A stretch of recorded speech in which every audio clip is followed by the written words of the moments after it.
This is... I don't know how to put this, but this is a deadly serious situation. Is Jacob Rees-Mogg the Somerset GIMP?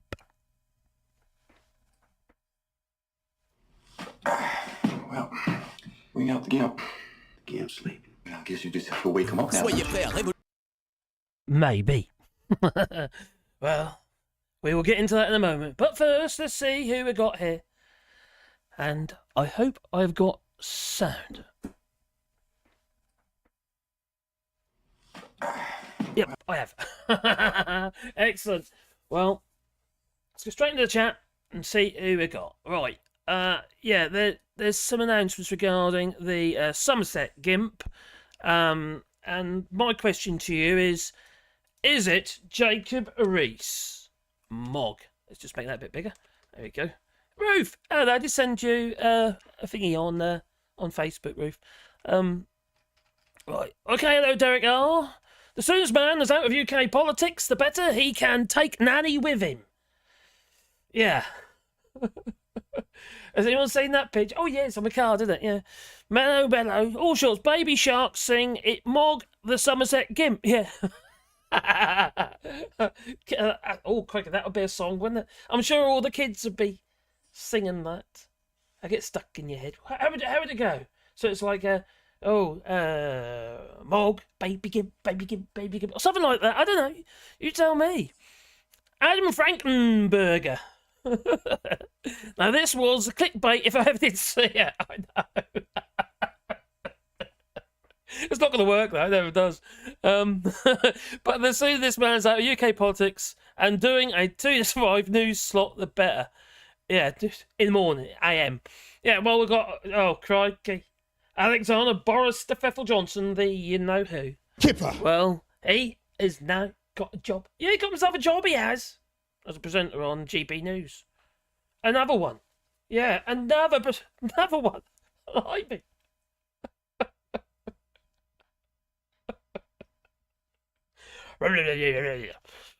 Oh, Ted Boy, hello there. Oh, Ted Bahoy, I should say. One. Evening all. Evening you too. Sorry for putting that image into your head. Look, East Georgian, good evening, Perry and Jacob Fiend and Mogg.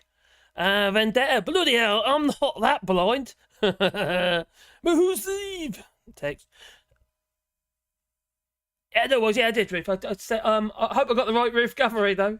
When I saw, you shared the video of Phil Morehouse, and that was like, yeah. So I thought that must be you. Ben Riddings, I had no inclination that it would be, but now I can unsee something I have never seen. Jacob Rees-Mogg as the GIMP. Well, we out the GIMP. But he doesn't turn up, and I'll have to substitute the tub of lard with a tub of lard or an ice block. I wonder if he too will get himself, how to put it, struck off. Like Lawrence Fox. Because he has got a habit of saying things like pickaninnies with watermelon smiles. And Muslims are like bank robbers and letterboxes or something like that. You know what he does? Oh yeah, don't forget, homosexuals are, what's it, did he say bum boys or something? Lovely man, isn't he? No. I'm scared for Mogg of being, again, can you imagine it? I think it's him. I'm fairly certain it is him. Yeah, the Somerset GIMP. They've caught one, but apparently it might not be the one. He says it's not me. Yeah. He admits that he was a GIMP, but he ain't necessarily the GIMP. It's 5 years. The Somerset GIMP has been busy for 5 years. I reckon it was Jake Rees-Mogg. He's got enough money to have a lair in everything. In a hollowed out volcano. That's what I reckon. That'd be Jacob Rees-Mogg. Guarantee it. Well. Here's some kind of archaic, I can't say it now.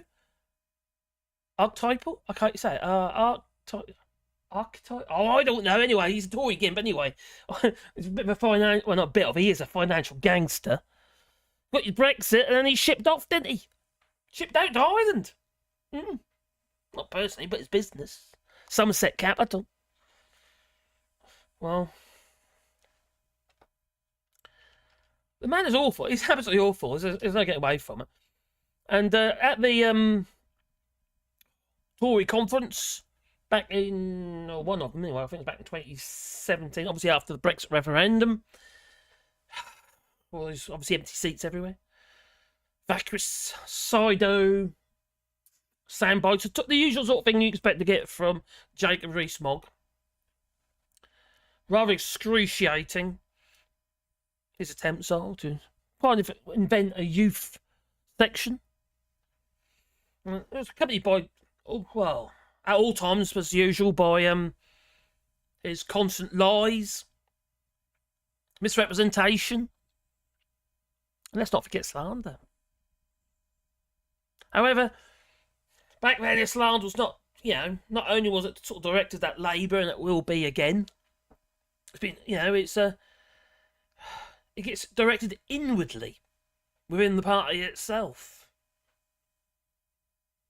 Look what happened when Alexander Boris to Ethel Johnson. You know him, who just wanted his little... We got an oven-ready deal, put it in the microwave. He got his 80-seat majority back in 2019, because on the basis of that. And failed to deliver, just like little old Richie Sunak in his short trousers. Failing, desperately failing, with his 5 pledges. No. All this infighting. The clowns, they throw barely disguised jibes at one another. And now we've got infighting in Labour as well over the war in Gaza, which I'm not going to get into. In the land of these Tory morons. The slimy, inhumane con man. He often tries to be king, doesn't he? He tries to rise above everybody else because he thinks he's superior. With those lanky legs. Lucky legs, I call them. Lucky they hold them up. But Jacob Rees-Mogg, he was taught at a very early age. There is a video flying about. I can't play it because I get demonetised. But there's a video flying about when he was a kid. It was actually an interview by a French lady. And he's been bred, he's been moulded that way. So, well, you can't even blame him, really. It's down to his parents, his upbringing. Got no real moral standing. Makes out he's a moral man, but he's got no real moral standing, no. All he's looking at is, how can I make myself richer? On the work of others. Send them up the chimneys. That's what he wants to do. Well, he's no better. That Richie Sunak, you know. The Murty family. Shada Murty's father, who I can't remember his name. It's a long one. From Emphasis, who happens to have a nice little contract now, with Shell after Richie Sunak handed them more licenses to drill for more oil. Well, he wants the youngsters in the business to work 70 hours a week. That's the goal. Makes you wonder if Richie Sunak would follow suit with it, from his in-laws and suggest it to ordinary folk in the UK. Well, that ain't going to work. Many ordinary folk in the UK are already working 2 jobs. That'll backfire. They're already flat on their faces. Even people in Oxfam are threatening to go on strike in Oxfam. They're saying I'm not paid enough. The cost of living crisis, they're saying. Those who work in Oxfam, not obviously the volunteers. So now they're threatening to go on strike. We've got food banks saying that we might have to close. Yet we're really, really busy. Because they can't get the food. They can't get the support. And the costs of running the food banks are gone through the roof. If anyone with any moral backbone who owns the buildings which they run from would say, okay, then we'll let you have it for nothing. But no. They've still got to pay all the bills. They've still got to pay their rents. They've still got to pay their business rates. Everything. They don't get no... okay, they won't have to pay taxation on it. As a registered charity. But the costs have gone through the roof. Energy costs, for instance, we all know, they're set to rise again. How can these places run? But don't worry, Jacob Rees-Mogg will feather his own nest while he... Well, we got the Gimp. The Gimp's sleeping. I guess you just have to wake him up now, won't you? I wonder how many times I can play that. Well, yes, he has invested once, didn't he? And twice and 3 times some free money. That had been given. And then back then, he even complained about the dividends or didn't get enough. Even though it wasn't even his money. It's Daddy's money. Well, when Daddy was alive. Daddy wrote books, he did. About crashing the economy and making money out, you know, like betting against the pound, for instance. Yeah, he reckons investments were too low. Well, that child, as a child, he was in that old roller he was. He says, I like money. Because you have money, you can make more money. And you can buy nice things. Like this Rolls Royce. Lovely, he said. That's a lovely man he is. Well, he was taught as a child to demand something for nothing, and he's still doing it. When he was, make Brexit work, man.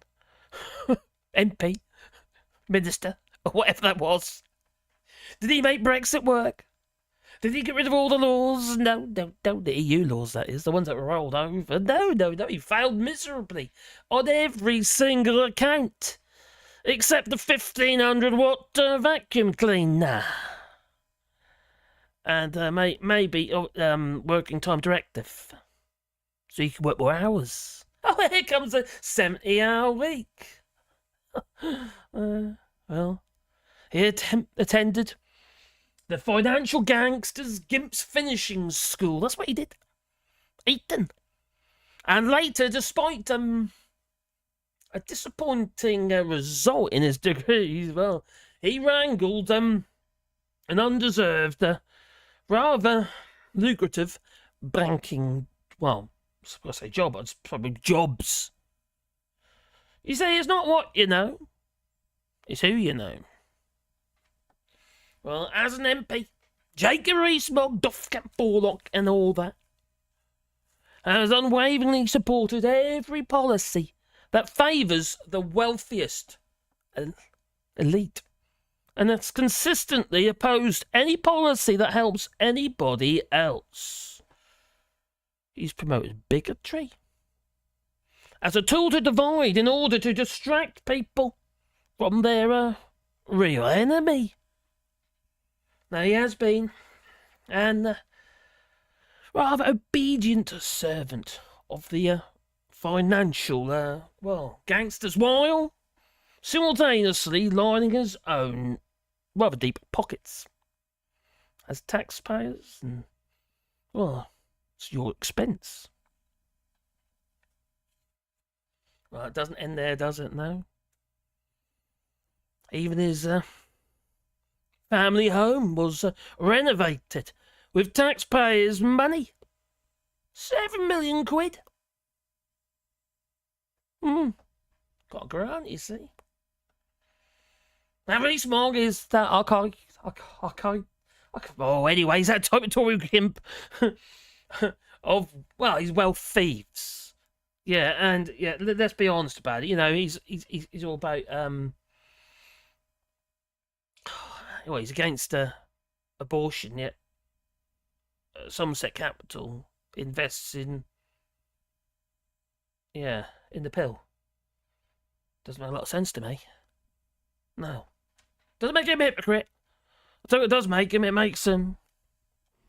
Well, we got the Gimp. Gimp's sleeping. I guess you just have to wake him up now, won't you? Oh, on that note, let's get back to the chat.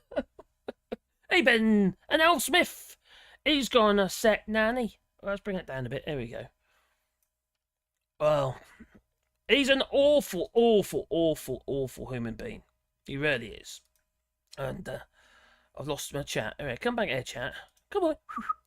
Oh, golden visa for shifting his visa. Yes, he did. Shifting his company, not visa, shifting his company.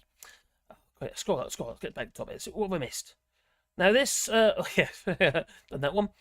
Then ATM, sorry for putting that in. We've done that one already. I had no inclination that it would be, but now I cannot unsee something I haven't seen. Jacob Rees-Mogg has a gimp wearing his little, how to put it, little gimp hat. Or a mask. Is it a helmet? I don't know what it is, actually. I wouldn't know. And there's a little ball in his mouth, maybe. Oh, he just looks the sort, doesn't he? Look, yeah. And his nanny. Don't forget his nanny. Like Giddy Hunt. Looks like some kind of Russian mafia or something. But he doesn't turn up, and they'll... Oh, done that already. I hope you are well, all sure. Thank you very much. Your content across all channels has been fascinating. Oh, thank you. Keep up the good work and don't give up. I'll try my best not to. I'll keep it going support as well as I can. But I've actually had some really good news. One of my videos on my woodworking channel has gone ballistic. I mean, literally ballistic. It's only short, but it's I won't be surprised by morning. I have 1 million views on it.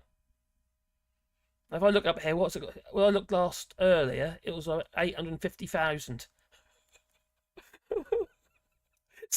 The video's shit. It's not worth it. But for some reasons, it's gone loopy. And it's actually got me over 2.7 thousand subscribers. So if it's a new channel, that one video would have got me monetized in the first 2 days. You have to have 1,000 subscribers, you say, to get monetized. That's nuts. Absolutely nuts. And I've actually got the subscribers in front of me. I'm watching it actually every 10 seconds. It's another one. That's on my woodworking channel, though. It's obviously not on this one, because this channel I've actually lost 15 subscribers in a day. Yeah, today. So it's today. So it isn't very good. Not on my recent videos either. Oh, it's just gone up again. Not on my recent videos either. So I don't know where they are. They might actually just be old people who weren't really real subscribers, and they've been found out by Google, because that happens every so often, and then it just cleans off a whole load. So it might just be that. I am scared for life for Mogg being a gimp. We'll get into the gimp bit in a minute, and the Somerset GIMP. And seriously, this is an eye opener. I'm almost tempted to take it up myself, but I don't think anyone will look round there. No, except the cows. Well, yeah, thanks a lot for buddy. Thanks a lot, Ben. Mogg has business interests in Russia too. I did a video about that a while back. Yeah, I can't remember what it was now. Media company. It was a Russian media company that Jacob Rees-Mogg has shares in via Somerset Capital. And it'll be the same old thing that it's some kind of, not hedge fund. Fence. I don't know. Well, you get the. Oh, it's gone up again. You get an organisation to invest your money for you, but you don't necessarily know where it's invested. Well, there's a way for you to say, I don't know. You know. So yeah, that's a media company. That's is a truth, and an oil company as well in Russia. He's invested in Jacob Rees-Mogg. Well, all this stuff that's going on in Ukraine, and I'm a bit worried about Ukraine at the moment because of everything that's going on in Gaza. No one's talking about Ukraine, which means that if they're not in our forefront, the politicians will say we got away with that one. Nothing happened. They get less support. Golden visa for shifting his company. Yep, Mogg has business interests in Russia too, that's correct. Being a gimp is nothing for these Tories. No, it's not. They're all sex offenders anyway, as it seems. Or was it because of Brexit? It might be that even. Tommy Gunn. Hello, Tommy Gunn. I haven't seen you for a bit, have I? When's the last time I've seen Tommy Gunn? Good evening, one and all. I'm live tomorrow as well, my usual time. I just thought I'd do an extra one. I don't know. I was going to. I'll do one tonight. And I wasn't going to do one tonight, and then I thought, I'm going to do about the gimp. that's up my street. Anyway, Mogg's comments on Grenfell. Oh, crikey, they were truly right disgusting. Well, they should have had more common sense, according to Jacob Rees-Mogg. Rather, maybe. Makes you wonder, it really does, what these people are about, Even though that one ain't working. Why isn't that working? Hang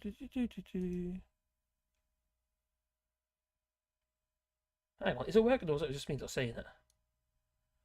Oh, is it way down there? Hang on, what's going on here? I've got something going on here. Just a second. Let me clean these off because I'll get rid of that one. Got to get rid of that. I've got all sorts of stuff going on here. That one, that one, that one, that one, that one. So I'm just clicking a lot of stuff off. Because I'm just going to go loopy, otherwise it's going to cause all sorts of problems. On. I think I've done them all. That's it. That's good. Did that soundbite come on? Because I can't. Hang on. Desktop audio. Something's not happening. Something's not right. Right, let me just try it again.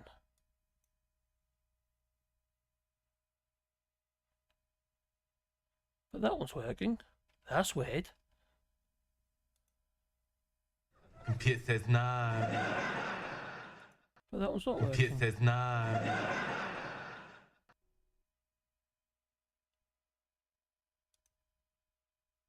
Oh, that's odd.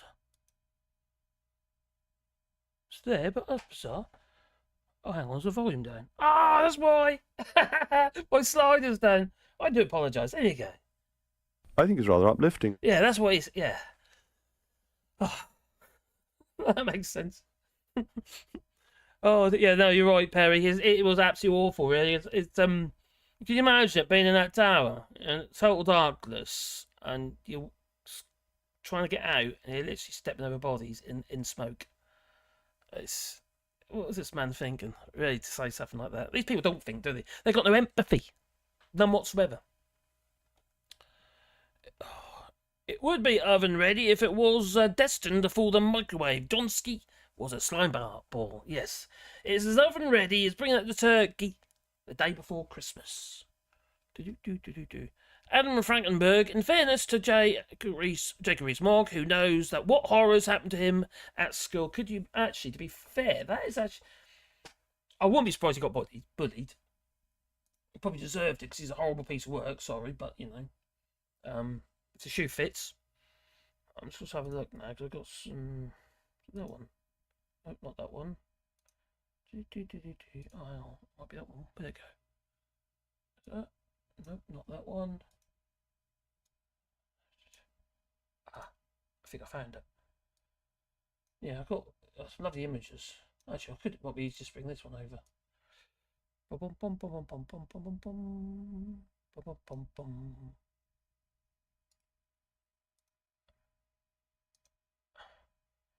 suppose when you look at things like this, you can't wonder at it, really, can you?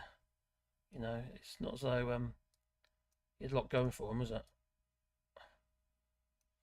I wouldn't be surprised he did get bullied. That's cool. Just bring that up a bit there.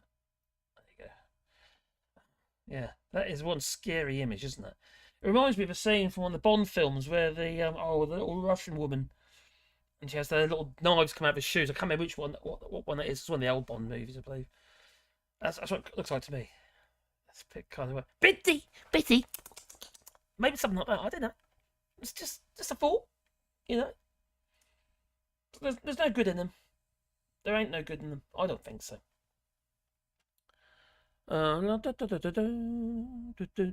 Scroll down. I went.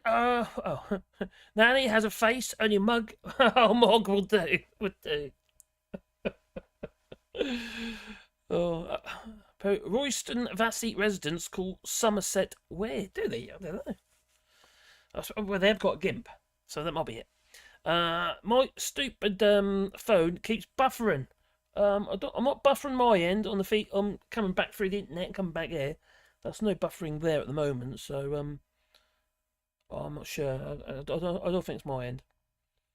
That photo is straight out of the Addams Family. That bloody well is, isn't it? That is the Addams Family, isn't it? Yeah. Clip clop. Yeah. Crikey. What was the other one? Well, if you look at when you go canvassing as a young Tory, and you've probably seen these images before because it's just these. Oh, it's just unreal. We've got this one when he was being knighted.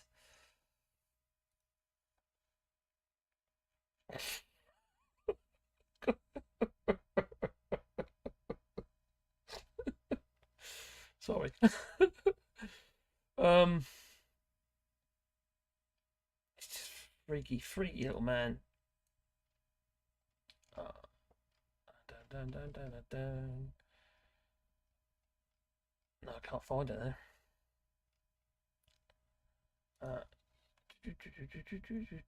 This one.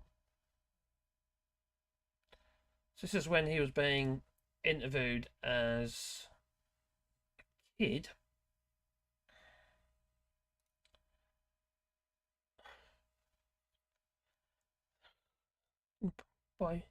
With money you can buy nice things like this Rolls Royce. Lovely. Yeah. A monocle. At that age. Really?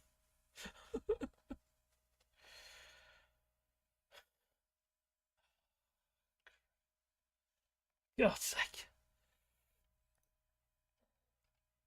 Where's his lucky legs? Lucky legs. Oh, we go. There's lucky legs.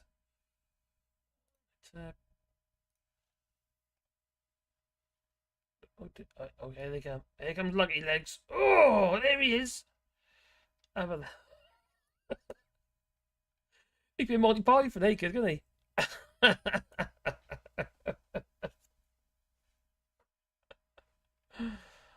Blasphemy! Blasphemy!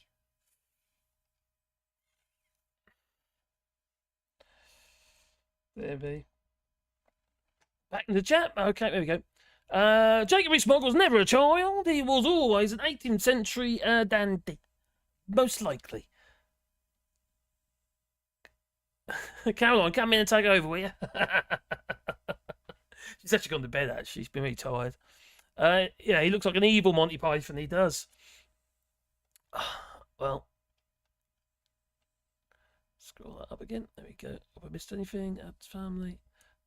That's good there. That's good there. Okay. We've got 60 people there. That's very kind. Very kind to join me today for a bit of madness. Because that's kind of how I feel. I feel a bit loony today. I'm sorry. Just put that on the back of my chair. A bit dodgy old blanket on the back of my chair. God. Hands are covered in glue, so you can tell what I've been doing. The state of that. I can't get it off. That's polyurethane glue, you see. Oh, sorry, your camera's there. We'll get. Yes, I kind of have to wear it off. It's vicious, that stuff is. Similar to that foam they use in windows. You put around windows, yeah, polyurethane foam. Polyurethane foam. I do apologise. So anyway, he was taught as but let's be honest, he was taught as a child to be rather selfish, wasn't he? And got to remember where the camera is over there. The camera's in a different place than it was before, and I'm getting disorientated. I'm getting really disorientated. I am. I'll bring it up there. That's it. Blimey, it's got up even more. Yeah, so he was taught as a kid to be extremely selfish. He's just who he is. He can't help it. It's just what he is, isn't it? And he's happy to steal the wealth of others. Reminds me of my brother-in-law, actually, happy to steal the wealth of others like his mother. Yeah, there's some flipping evil people out there. He was schooled at Eton in the arts of conmanship. And confidence trickery. Because sometimes we listen to it, oh, that kind of makes sense, I suppose. He sort of draws you in. He's quite clever like that.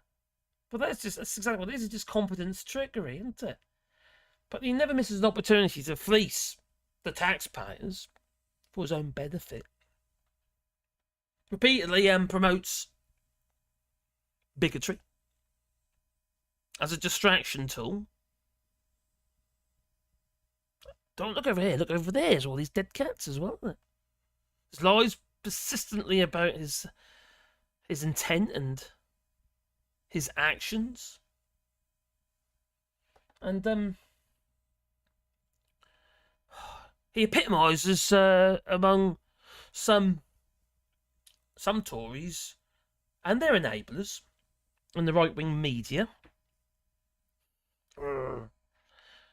Well, it's desperate. There's an adhesion, or not adhesion, what would it be? No, admission, I suppose, admission that the party has no strong, well, contender. whether it been back in, well, Theresa May, a strong contender. I'm not talking about someone who can just win like Boris Johnson. He didn't deliver, did he? What about Rishi Sunak? What strong Tory contender is there? There isn't one, is there? I don't think there is. For too long, they've all been towing their old party line. Any of the Tories, they might think, maybe, I don't know. You can look at their voting record, that'll turn you right off. But who do you reckon could potentially be a not legitimate, could do an okay-ish job? You don't have to like the policies, I'm just saying as a Tory leader. You know, somebody who's has some kind of moral, like Heseltine types, but there isn't, is there? There isn't any left. They're all gone. They're all pushed out of the party.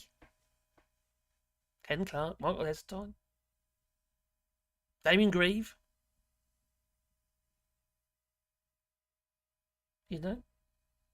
Don't get me wrong, I wouldn't want them either, but considering what we've got at the moment, Rishi Sunak is trying to play an honest man. That's literally what he's trying to do. He's playing at it. He's an actor. He ain't got no flippin' morality in him. He's the worst of the bunch. Boris Johnson, he was an obvious rogue. We all knew he was an idiot, but people loved him for it because, I didn't, obviously, but, you know, people did, though. They loved him for his, his buffoonery. And obviously... Let's get Brexit done. Big time we were. But Rishi Sunak, he pretends to be an honest man, but there's so much evidence that he isn't. And yet nobody, I've said this before, and nobody's saying anything. Well, will he get pushed out before the next general election? I don't think the Tory party can actually survive that if they did. They can't survive if they don't. What have they got to lose? Really?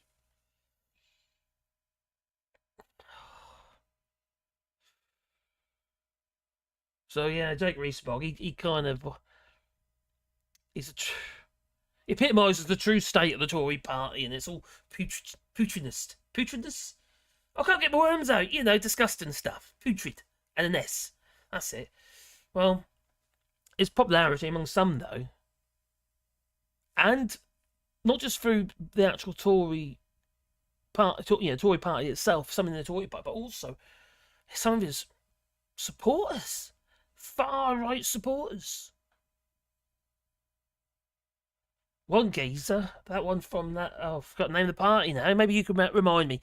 There's a far-right party, actual party, that, I think the name's called Paul Golds?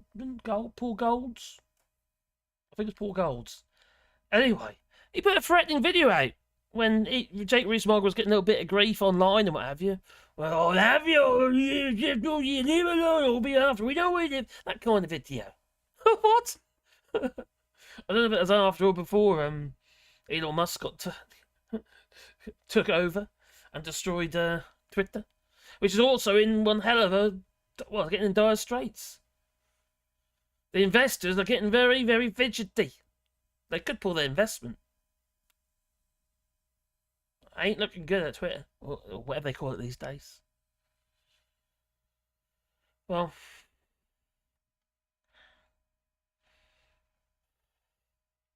he's just awful human being, isn't he? He's not even human, really. So he's, if I remember rightly, wasn't there a situation where another violent and racist far-right folk... I hope the audio's okay. I'm just keep moving backwards and forwards, keep forgetting. Far-right investors... I've got this chat up here. Far-right investor... Far-right... Not a far-right investor. I'll try and get my worms out. Protester. This is when Jake Rees-Mogg was...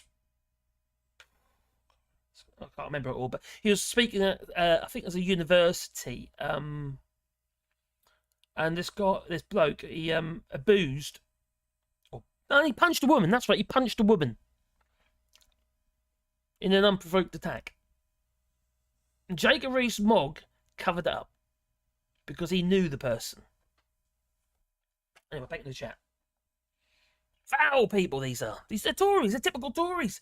They're all coming out of the woodwork at the moment, aren't they? You know, got your Peter Bones, and you? The Rosendale geezer, and you know, we had the Imran Khan back there. We had Mark Francois. Okay, it was alleged and never, you know, saw the light. Chris Pincher the Pincher. We got Neil Parish, the tractor porn guy. You know, they're all that dipped. And then we've got MPs that was, well, they lost their job, then given their job back again. Whether it be, well, especially, oh, well, where was it now? Priti Patel, she lost her job with Theresa May and got a job back with Boris Johnson. And then then she finally went, and then we got Suella Braverman, and she lost her job and got a job back again with Richie Sunak in his short trousers. Richie Sunak's hanging on with a thread at the moment. So much for strong and stable. Anyway, back into the chat. I said back in the chat a minute ago, and I forgot. I rambled on. I did. Top Smoke, hello there. That is nothing compared to what Tom Jones has done. Tom Jones? What's Tom Jones done now? I've got some old originals up there. Tom Jones's old Deckers. Yeah, some 1960s stuff. Twitter is absolutely wrecked. Papa Legbar. And I was going. Do you know what though? At the moment, because I quite often go on Twitter, you see, give me ideas for videos or to go, especially going live. Yeah, it's good because usually everything goes on there first. Somebody shares something on Twitter, don't they? And now, I'll tell you what it is now. It seems to be every other video. So it's like split between three. It's either an advert for some dodgy rubbish that you don't want to buy, some gadget. Gaza, the war in Gaza. That's just constant at the moment. And maybe the occasional sort of something different. Yeah, I mean, maybe there's something, but it's just at the moment. It's just. I understand why, because obviously it's very important, but I can't put my head in that space at the moment. I really can't. I need to keep wait. I've got my views on it, but they ain't going to be everybody's views. I'll just upset somebody, and I don't want to do it. You know, it's a very desperate situation on all sides. There's no solutions, you see, and every solution is a non-solution. There's always a loser on both sides. If not today, it'll be tomorrow. There's no getting rid of Hamas. If you did manage to get rid of every single member of Hamas, there'll be new members of Hamas. You'll get youngsters. Oh, I still got to talk about it. You'll get youngsters that are, you know, they'll grow up, what have you, and they'll have resentment and hate, and then they got your fresh Hamas. I don't think there's any. I don't think there's any fixing it. So one reason we'll get into it anyway. I just did, but sorry. Twitter is wrecked. It is. Oh, hello, Jasper. Vader, a Polish metal band. Have I got it there? No, I haven't. Oh, there you go. So, you have Vader? accepted the truth. Greetings, folks, says Jasper. Get the Vader doll down and get Buckethead up. You see my Vader doll up there, can you? Oh, yeah. Is it big enough for you? I'm actually going to be, I was going to start it today, but then I thought myself, hang on, I've got live today and live tomorrow, so hopefully I can get done this week. But everything behind me is all coming down, and we're going to have a big old paint up and clean up, and it's going to be a lot darker. It's not going to be white anymore. We're going to be going for some sort of greys, dark, varying greys, probably stripes, vertical stripes. Bit like I was thinking about the Blondie album, but not black and white stripes. No, but it's vertical stripes, grey, just different shades of grey. That's what I'm thinking of. I need to cut down the light in the background so I can then control some of this light, because it's really hard to balance the light. You see, to keep my beautiful face. You see, all the colours go all skewy. So anyway, on that note, back onto the chat. I had to delete the tweet from 2020 to get back on. Oh, really? That's strange, Vendetta. Hope you're well, mate. I haven't seen you for a bit. They made a mistake 3 years after. Oh, crikey. The thing is, there's also is that Elon Musk has gone a little bit a little bit full on nutcase, isn't he? I think so. Tommy Gun. Don't take sides. I'm not taking sides on anything. That's the thing, Tommy Gun. It's difficult. It's a difficult situation on both sides. There aren't no sides. You know. I don't agree with any of that, so I don't know. I ain't got no answers. Best channel on YouTube is UK, the truth-seeking music makers that will fill you in all the action. Truth-seeking music makers. That's an interesting idea. Twitter is now known as X-Twitter. I know. It's like formerly known as. Every time you read the article, they highlight something from Twitter, and it's X, formerly known as Twitter. You know, you think, oh my crikey, how long is this going to be going on for? Jobs to get the Tories out. It must. I understand. Tommy Gun. Colin 6 says, what did he say? He says something up here. I missed something. Just so you know, management will not change if Labour get in. Billionaire BlackRock boss backs Keir Starmer, saying Labour offers hope. Well, I'm not a Labour guy. I'm green. That's me. I'm a more of a greenie. Although they wouldn't stand hope now in Broadland. But do they offer more hope than the Tories? Yeah, I'd say so. We've had 13 years of them, you know. What? Oh dear. So, but anyway, that doesn't matter who's in. There's nothing Labour can do. The Tories can only make it worse. Hopefully, Labour tries to make things better, but there's very little they can do anyway. They are really, they've got their back against the wall. They really have. It's just I don't see how they're going to pull the cat. I can't even say it now. Cat out of the bag, or was it a rabbit out of the hat? Whatever. Anyway, I don't see how they're going to fix the problems that they isn't finished yet. None of this stuff is finished yet. It's ongoing. You know, it's just Brexit, death by a thousand cuts, like I say. You know, it's very, very concerning. It really is. Vader is an excellent metal band. Great to see live. Leaky Sue! Yes, Leaky Sue. Oh, good point. Yeah, well, she lost the job, didn't she? Because she was Leaky Sue. I think she's soon, like, after all that, gives a job back.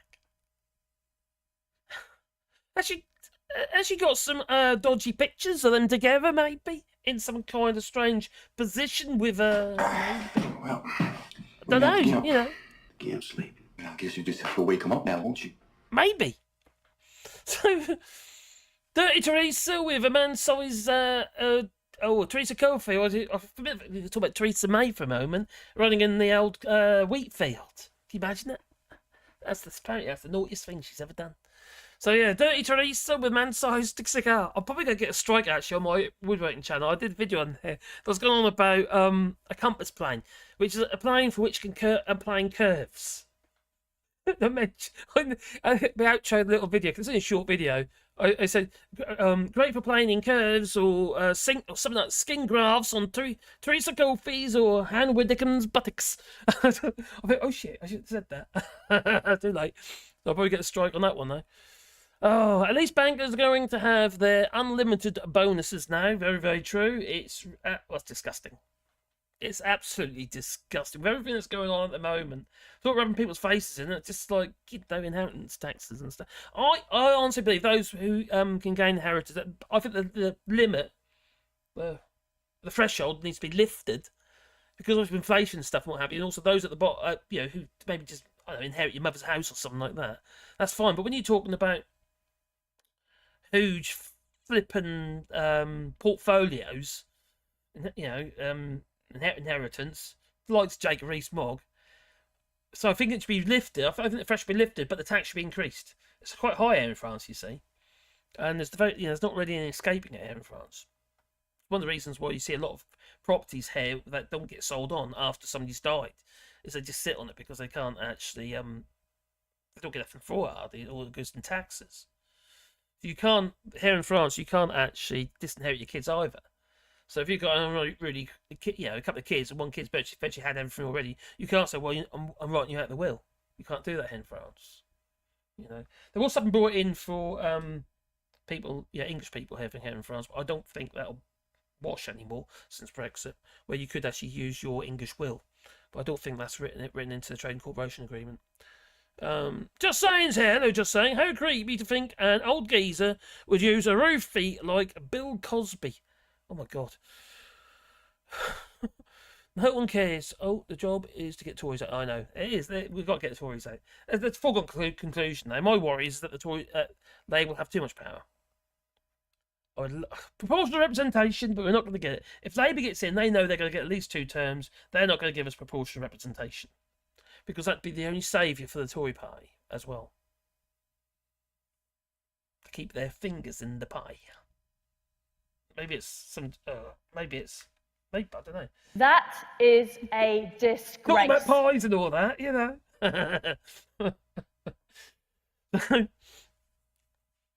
Is proportional representation something that maybe the Tories ought to bring in all of a sudden? So they stand a chance of having some seats. Just an idea, just a thought. Will it be a last-minute decision by Richie Sunak? Because he knows we're flat on our face. We're buggered anyway. Let's push through proportional representation. Is that a possibility? So they still have some say because I think they're going to be wiped out. I really do. Not wiped out, obviously, because that'd be kind of it's almost like political genocide, isn't it? But no, they'll be wiped out. I don't think they're going to be. No, they're not. It just ain't. No. Unless Labour does something really, really stupid, and obviously there's a lot of problems going on at the moment regarding Gaza and Labour members saying, well, we're going to step down now. I don't know what the count is now. Last time I looked at, was it 12? So I'm not following that closely at the moment because even though the war, I'm not. So screw my head. I can't deal with it at the moment. Not my thing. Guess I'm either not very social or just not willing to be bored with things I care nothing about. That's actually a good point, actually, Joel. Because I think that even with the war in Gaza and then Ukraine, a lot of these situations are things that people would not even be interested in. Doesn't affect me, And because social media, it's all in your face in the news and stuff all the time. You've kind of been pulled into it. It becomes a part of your life, and you can't really escape it. So then you get shocked or disgusted or whatever it might be. But it's the same everything regarding that social media, or whether it be like say Facebook, Twitter, and what have you. No, it's loads of squid on there, a huge amount of squid. And I noticed on the video that I said I was done really well on, and I wouldn't be surprised to have 1 million views on it by morning on my woodworking channel. Even on that video, some of the comments on there, they missed the point of the video, and it's like people just comment for the sake of commenting. In the sense of, what I mean by that is that negative comments I'm talking about. You just what can I say about this? It's going to be negative. It's like a pastime for them. It's just something that they like to do. It's just to try and upset people. Don't upset me because I'm too long in the tooth for that now. It doesn't bother me anymore. I have to admit, when I first started doing any YouTube type stuff, when you're putting yourself out there, you kind of think, okay, it's a bit nasty, but have you? Do like that? And then you start getting into a bit of a debate with them about it, and you think, these days I sod it, I like if it's bad, I just hide you, and if it's I just leave it. I don't bother with it. Just let someone else, do something with it. But it won't upset me. It made me stronger in many ways. It's made me stronger. Emotionally stronger. People get drawn into it all, don't they? With all this X, formerly Twitter. I refuse to speak about Gaza. My only answer is that I am on the side of every civilian, well said, whatever religion, race or culture. Spot on. Let's judge people about on what they are, not who they are. No, that's not right. It's the wrong way round. I want to judge people on who they are, not what they are. I cocked that one up, didn't I? So don't take sides, everyone. If the Tories U-turned and committed to rejoin the EU, would that bring things around, seeing as though Labour committed to remain out? And what have they got to lose? That's a good point, actually. What if the Tories did that? Don't be wrong, it's a real long, drawn-out process if we were ever to rejoin the European Union. And they'd have to undo everything, a lot of the stuff they've already done, which then would make them look like idiots. Well, actually, they already look like idiots, so no change there. So, Top Smoke says, any comment is good. You're right, it is. It creates activity on the channel, so I do appreciate all comments, to be fair. Depends what they are. If they are really, really nasty, as in the sense that they are racist or showing bigotry or stuff like that, I remove them. Or just hide them from it. I don't usually remove them, you just hide them. You can hide, you see. You can hide comments. You can hide people. Knowing full well they'll do the same thing again. So you can, so any more of their comments is just like in a goldfish bowl. No one can see or hear what they're writing. But that's quite an interesting point, Colin. But would they? I very much doubt it, but it'd be quite funny if they did. Because they would have to U-turn a lot of the stuff they've already done. But then you've obviously got Article 49, you're going to have the Copenhagen criteria you've got to abide by, which we currently do not.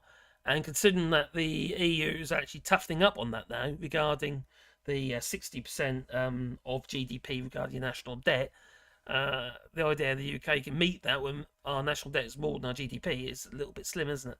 So we'd have to sort that out first. How would you do that?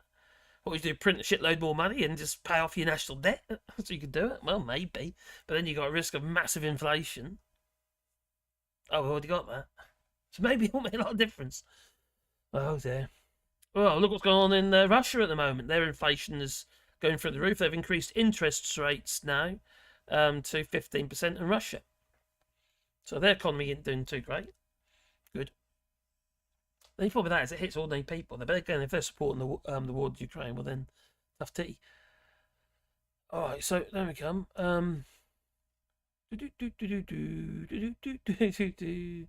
Good evening, everyone. Ban religion. That's what we're going to do. Ban religion. So many wars have started on the base of religion. I think actually, no, maybe I wouldn't actually say it's the religion itself. I reckon it's people just using religion as an excuse. And I've got a bit of theory regarding all this stuff. Some people just like to fight. Some people just want to be a part of the fight. Some people just want to hurt people. Whenever it's like, for instance, look at the protests we've had here recently in France. It's almost become like protest or riot tourism. People travel here. They're not half of them aren't even French. They come over here from various places because they want to have a fight. It's just nuts, you know. The same thing goes on in the UK. Some people just like to maim. They just like there's something nasty and there's something vicious in them. It's in their nature to hurt people. You know, when you look at, like, for instance, some of the Arab cultures, what have you, and they're quite happy to chop people's hands off or decapitate them in the name of law and religion. You know? Death penalty and all that. Human rights abusers. Sorry, but it's in their culture. Obviously, a lot of the youngsters over there are pushing away from it, aren't they? But, you know, it's not enough. Those in power they're the ones who are, well, doing the crime, as far as I'm concerned. Interesting. I got a message from YouTube that I'm banned from commenting, but I'm obviously allowed to join live streams. Hello, Peter Meyer. I hope you're well. Well, you're here. I can see you. You're there. So, okay, you're banned for commenting. What, for 24-hour ban or something? I don't know. I usually just get strikes, me. You know, that's probably there's one shadow banned on it. On this channel, it's really hard to actually get the views on this channel now. Because it's not YouTube basically is not showing my videos like they used to. So as a form of shadow ban, it's controlling the views. So when I look at my, like I say, my woodworking channel, which has just gone stupid. I've doubled my subscribers on my YouTube channel, my woodworking channel, sorry, in a week. Doubled them. Yeah, I've got 7,000. Oh, just gone up again. 7,583 subscribers on my woodworking channel. And before I started uploading videos on it again, about 2, maybe 3 weeks ago, it was at 3.5. And then the last week, it's literally just doubled in subscribers. It's just nuts.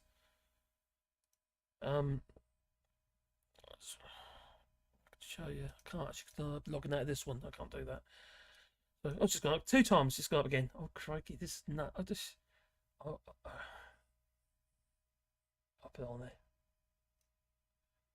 So just well, I'm very pleased with it, obviously, you know, but it just feels a bit mad.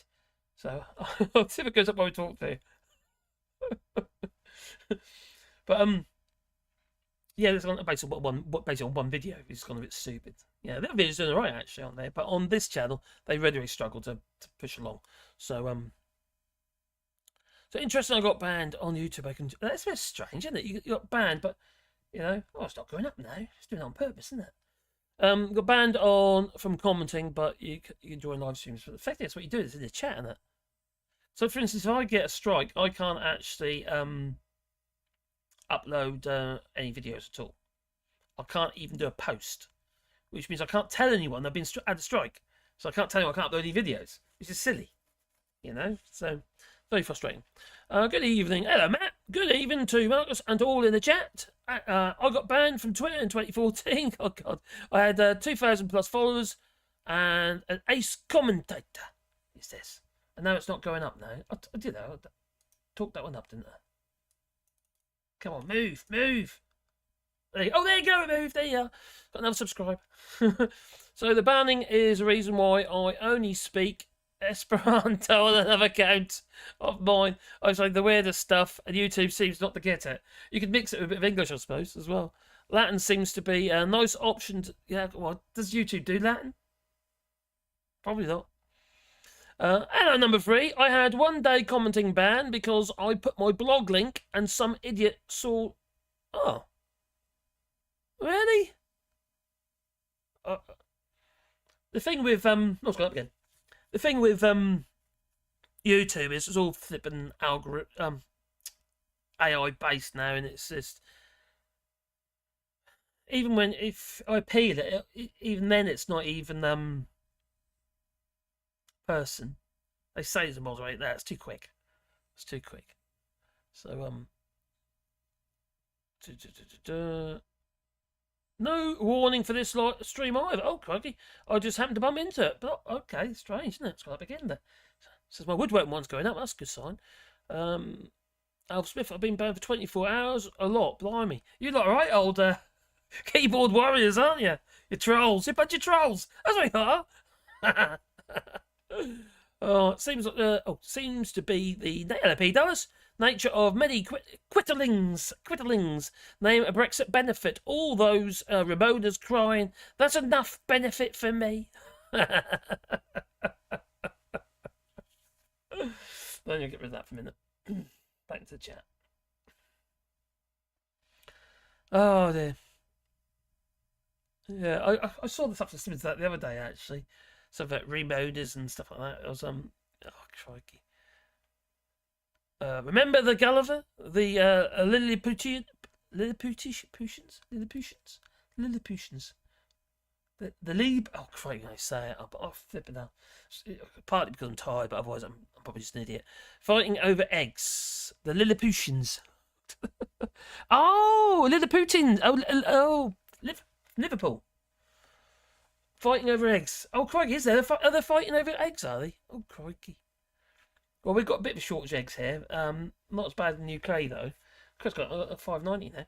7,590. So, be interesting to see if I get 1 million views on that video by tomorrow. I think I will. Because last time I looked, it was 860,000 on one video. Doesn't affect the chat. Oh, okay. Anyway. The GIMP.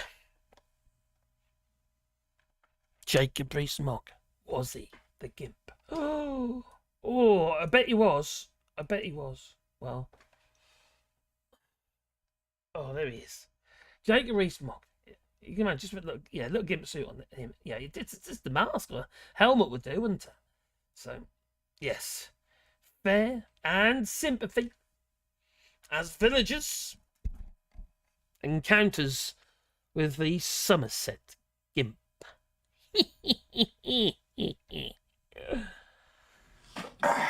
Well, we out the gimp.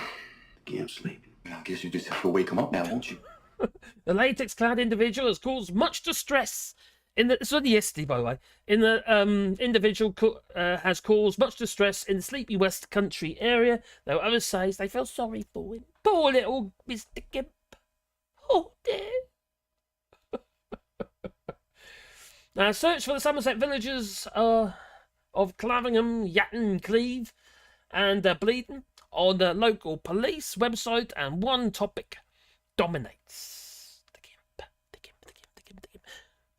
Not appeals relating to burglaries, car crime, or missing people, but sightings of a figure who slips out from the shadows at night, dressed top to toe in black bondage, like gear. Oh, well, if it was me, I would be in my mankini with the mask on. No, maybe not. A bit drafty. So, leave that over there. Now, since the so-called Somerset GIMP first emerged about 5 years ago, I knew about a year ago, but I didn't realise it was 5 years. It has caused a mismatch of distress, fear, concern in this picturesque, usually peaceful, rural area 10 miles south of Bristol, set just back from the coast. Now, fair. I could imagine if some poor woman or whatever come across, actually, either bloke, come across some bloke dressed up as a gimp, you would be rather concerned. Especially if you watched Pulp Fiction. Chris Jackson, the chair of Yatton Parish Council, said there's a mix of feelings. There's some disquiet among people who worry that they could come across him late at night. But there are also sympathy that this individual may have some problems. Jacob Rees-Mogg, you got some problems there, mate. I'll tell you. Yeah, poor old Jacob Rees-Mogg. So, Kelly, who works in a shop close to one of the Gimp's haunts. I mean, do you reckon this is not actually Jacob Rees-Mogg, this one? I think this one might be a copycat Gimp. He does frighten some people, though, especially in the dark winter nights, and there's a lot of families with children in these villages. It's a worry for them. Is it a fetish? It's a bit like dogging. How about in the Gimp suit? Without the car. Well, her colleague Natalie said, it's creepy. You don't say. And one of her friends has seen the Gimp, she said. She was pretty freaked out. I would run a mile if I saw him. But another local woman, Rebecca, insisted he was harmless and needed help rather than punishment. Let's just look after the Gimp. I feel sorry for him. The first reports of the Gimp reached the police in November 2018. I blame Brexit, I do. It's Brexit. It's all Brexit's fault. Yeah, it's Brexit and the, I reckon. We got an oven-ready deal, put it in the microwave. Could be something to do with the ball in his mouth, I don't know. Maybe. I am a woman, and I don't have balls. Could it be her? Oh. Well, following summer, when a woman snapped an image of a striking figure walking down Chapel Lane in Clavingham. According to the woman, he was wearing a rubbery suit, and she ran off. He ran off, or it? We don't know, did he? Well, I don't know. It might have Adam's apple still, might it? And I don't know. Anyway. He ran off when she screamed. That must be rather scary, I have to admit. You know. Just, could you imagine the Gimp? Just, running. A frightened Gimp. Because some woman screamed. Oh, there. It's quite serious, really, because it's going to frighten the hell out of people as well, to be fair, isn't it? But, maybe he just got out of the local asylum or something. Maybe it's on sort of day release. I don't know. It was a sort of offbeat English West Country tale that can fly, and Sorry. In the same curious ballpark as the beast of Bodmin. The mythical, well, perhaps, big cat said to roam the Cornish moor. God, you remember that? Yeah. Sherlock Holmes next. Now the Somerset... Maybe that's what we need. We need Sherlock Holmes to find out who the Gimp is. Let's see whether or not it is. Well, Jacob Rees. They're now British fish, and they're better and happier fish for it. And so it's the Gimp. Well, that's... So the Somerset GIMP has attracted national... Did you know about the GIMP? Leave it in chat. Then worldwide attention. And the New York Post reported the story with a headline: "Freak dressed in black GIMP suit terrorises UK village." And his name is Jacob Rees-Mogg. Oh, crikey. Recovered the GIMP suits. What the hell? That is actually really freaky. You got to admit, that is actually really freaky. It's not even a proper GIMP, is it? You know, it's like, what the hell's going on there? But it's more than one GIMP, you see. So this was clothing that was recovered by one of the court GIMPs, Joshua Hunt. Not Jeremy Hunt, and the Chancellor of the Exchequer, although I wouldn't be a bit surprised. He looks the sort. Yeah, he looked good in the GIMP suit, I reckon. Anyway, well, it confirmed in court that he was the master man who had frightened the drivers in North Somerset in May, but said he was not the Somerset GIMP. Oh, there's more than one. So, an entrepreneur produced T-shirts, hoodies, and mugs printed with an image of a GIMP. Another fan of the black bodysuits, so-called GIMP man of Essex, complained that the Somerset version was giving the whole GIMP community a bad reputation. Sorry. That is a disgrace.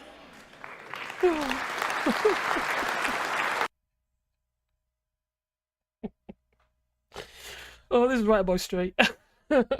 There were more sightings of Somerset's GIMP in the summer of 2022. Oh, was at the end of the transition period, and including, I suppose, the importation of GIMP suits might have been a problem. Well, including one of the Yatton High Street, and then in October that year, the GIMP was spotted in Cleve by a teenager who described his outfit as shiny and claimed he flopped to the ground and spoke in a demon language. I think it's rather uplifting. Such a claim has resonance in this area. And the 18th century, a man called George Lukens was dubbed the Yatton Demoniac for supposedly being possessed. They're now British fish, and they're better and happier fish for it. An exorcism took place in 1788. Well, actually, isn't that where Jacob Rees-Mogg is from? I think so. Maybe you know.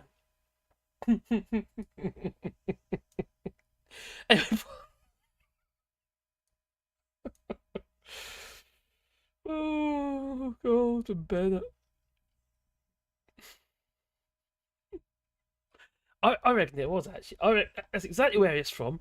And that's when Jacob Rees-Mogg travelled all the way to disrupt, from 1788 to just get Brexit done. But the structural reforms that we're about to deliver include the Brexit Freedoms Bill.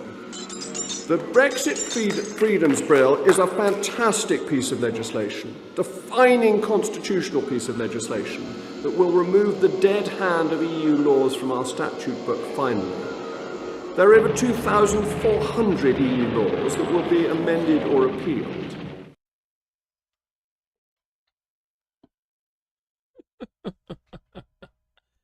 Oh, I see Daddy Blow's eye in the chat. Oh, let's go into the chat after that. Ain't done yet. There's more, you know. There's more. Yeah. Crikey. Blimey. Anyway, it's cultural appropriation. I don't know if he had dreadlocks or not. No.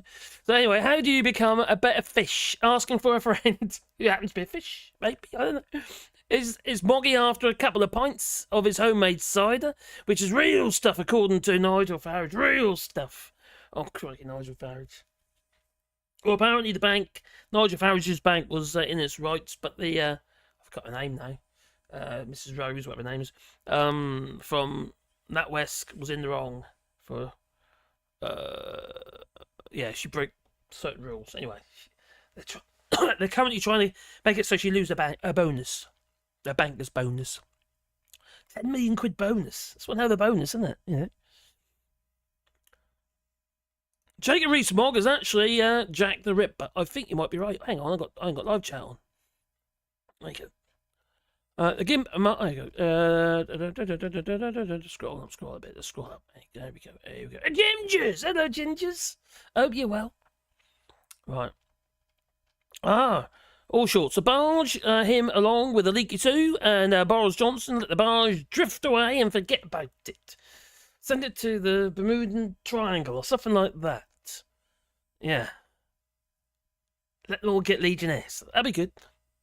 Thunderstick from Samson has some similar GIMP mask. He has. What the hell? Yeah, that's...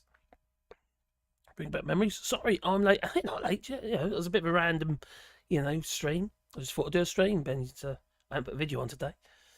He needs to start a TikTok channel. What, Jacob Rees-Mogg? Oh, the GIMP man, Mr. GIMP. He's breaking into people's houses and sitting on sofas and stuff like that in the GIMP suit. That's what, yeah. I think that'd go viral, that would. The life of a single man can be very eventful, yes. Tax-free rubber jumpsuits now. They probably are, actually, if it's Jacob Rees-Mogg's. Yeah, he must have... Oh, crikey. Can you imagine how many he's got? Have all these different suits. Well, actually, all the same. They're all just GIMP suits. Well done. I once ran in my underwear late, and I've done that. Been there, done that. I'm running naked. I went. Anyway, that wasn't my underwear. So, but I had my reasons for leaving my boots and pants in the undisclosed place. And maybe it's something like that. Well, my missus, she bet me once to go to the post office in Salhouse in my boxer shorts as well. I did that. I did it, yeah. I had Popeye boxer shorts on. I was a lot younger. And not as fat. Oh my giddy aunt. I had a picture come up in my feed. Actually, Caroline shared it with me, actually, from Facebook, because I don't know Facebook. A picture of me in Lycra. Seriously? And I looked sexy. I lost shitloads of weight. I lost over 20 kilos at the time. And I put it all back on. Anyway. Back on a diet this weekend, No more alcohol. Not allowed. It's stealth camping home mad. Camping home mad. Oh, well. In the USA, there were clown pranksters years ago. I would be like it. But it didn't end well for a few of them. Oh, yes. I get you now. I bought some eggs. I'm not wasting on this corrupt GIMP. Don't do it. Don't throw it at the GIMP. No. Get rid of that. Okay, there we go.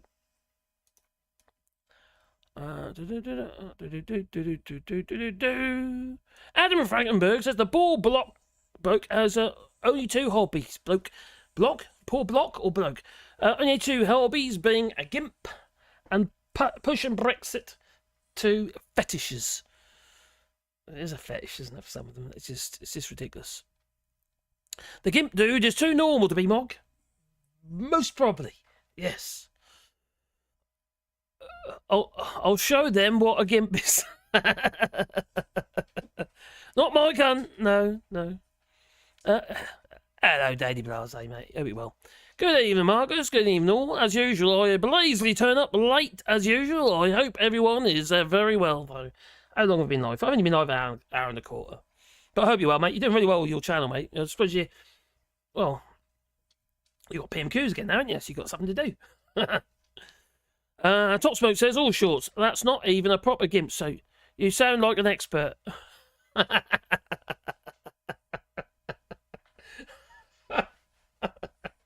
Oh, yes. I happen to have two. Just going to let the dog out. Who let the dogs out?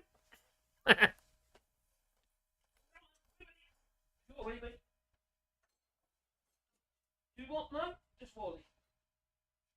Just the one. Oh, just the one.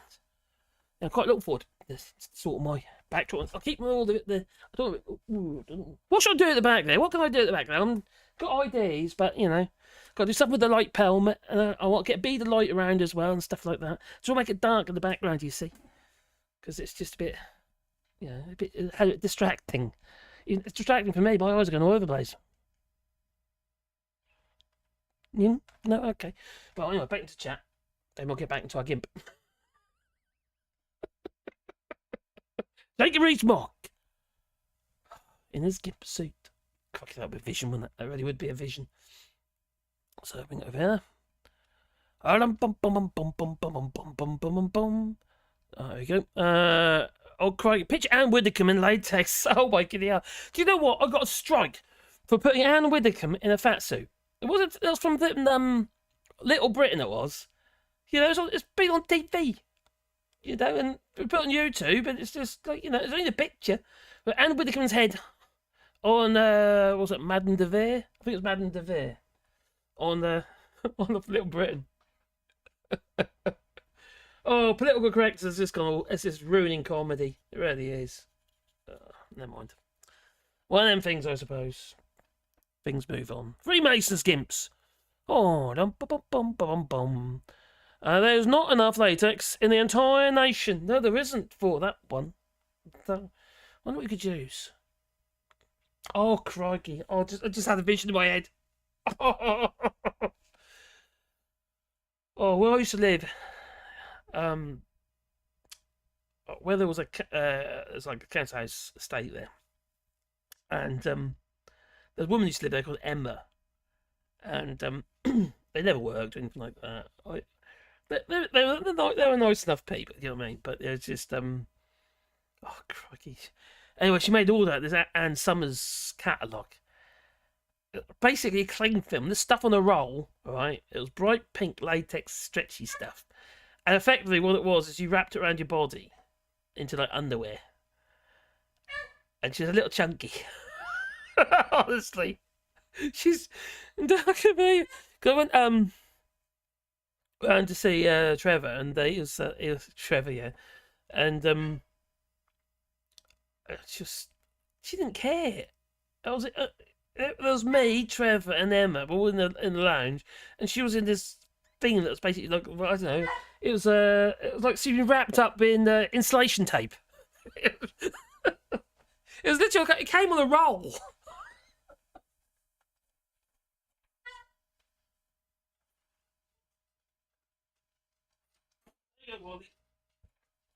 Oh, I'll tell you what, that's the biggest camel toe I ever did see. So anyway, move on. So top smoke goes 01 00 1111 011101. It sounds very digital. So yeah, machine code. What are you doing, machine code? Top smoke. It's cultural appropriation. Yes, it is, Alf Smith. Now, good evening. Oh, don't get Danny Bars, yeah. How do you become a better fish? Asking for a friend. I've done that already. I'm too far up. So it's Halloween weekend here in Prague. So the English lads here are on stag do's and wearing fairy dresses. Finely fit in. Okay. It's not very scary. A scary fairy. Okay. Was it hairy fairy? So you will never manage to sniff a whole Reese's Buttercup. Oh, no. That heaven chair. This was not by choice. Most of you have seen it already. Have you seen my butcher's apron? Yeah. It's my butcher's apron chair, which happens to be a Hillman Miller chair. It's actually the same chairs they got on Question Time. That's what they are. And they're flippin' expensive. And when one come up for a pittance, and I saw it on the Facebook group, well, actually, Cameron, because she knew it was interested in chairs, she just thought it was funny. She showed me because there's a butcher's apron on it, and I thought it was funny. So she showed me the butcher's apron chair. From a distance, I look, hang on, what's that? Not because it had the butcher's apron on it, because I noticed it was a Hillman Miller chair. And they're like, hey, and they $2,000 here. They were 1,300, but they're shot up recently. I paid something 150 quid for it. And it's a brilliant chair. Really comfy. Supports you in all the bits we need to be supported, you know. It's like wearing a girdle. It's a girdle chair. Unfortunately, it's got a butcher's apron, but then again, half the time you don't see it 'cause I'm sitting on the chair. Thank God for that. Maybe I can paint a Scottish flag on there or something. Oh, dear.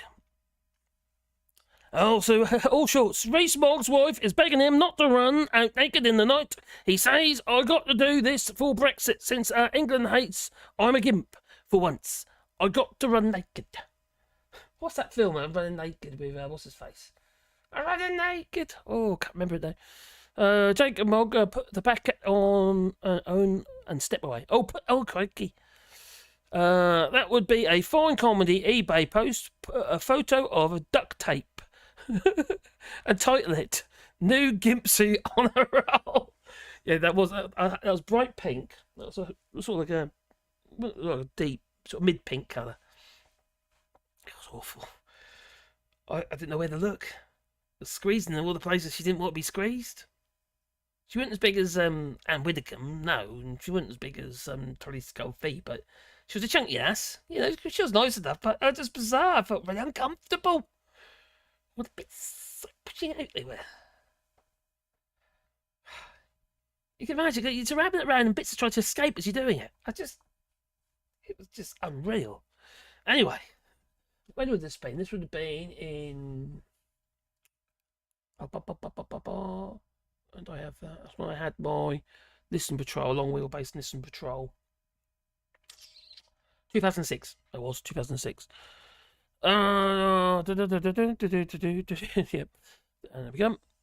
Crap flag on your chair, Marcus. I know it is.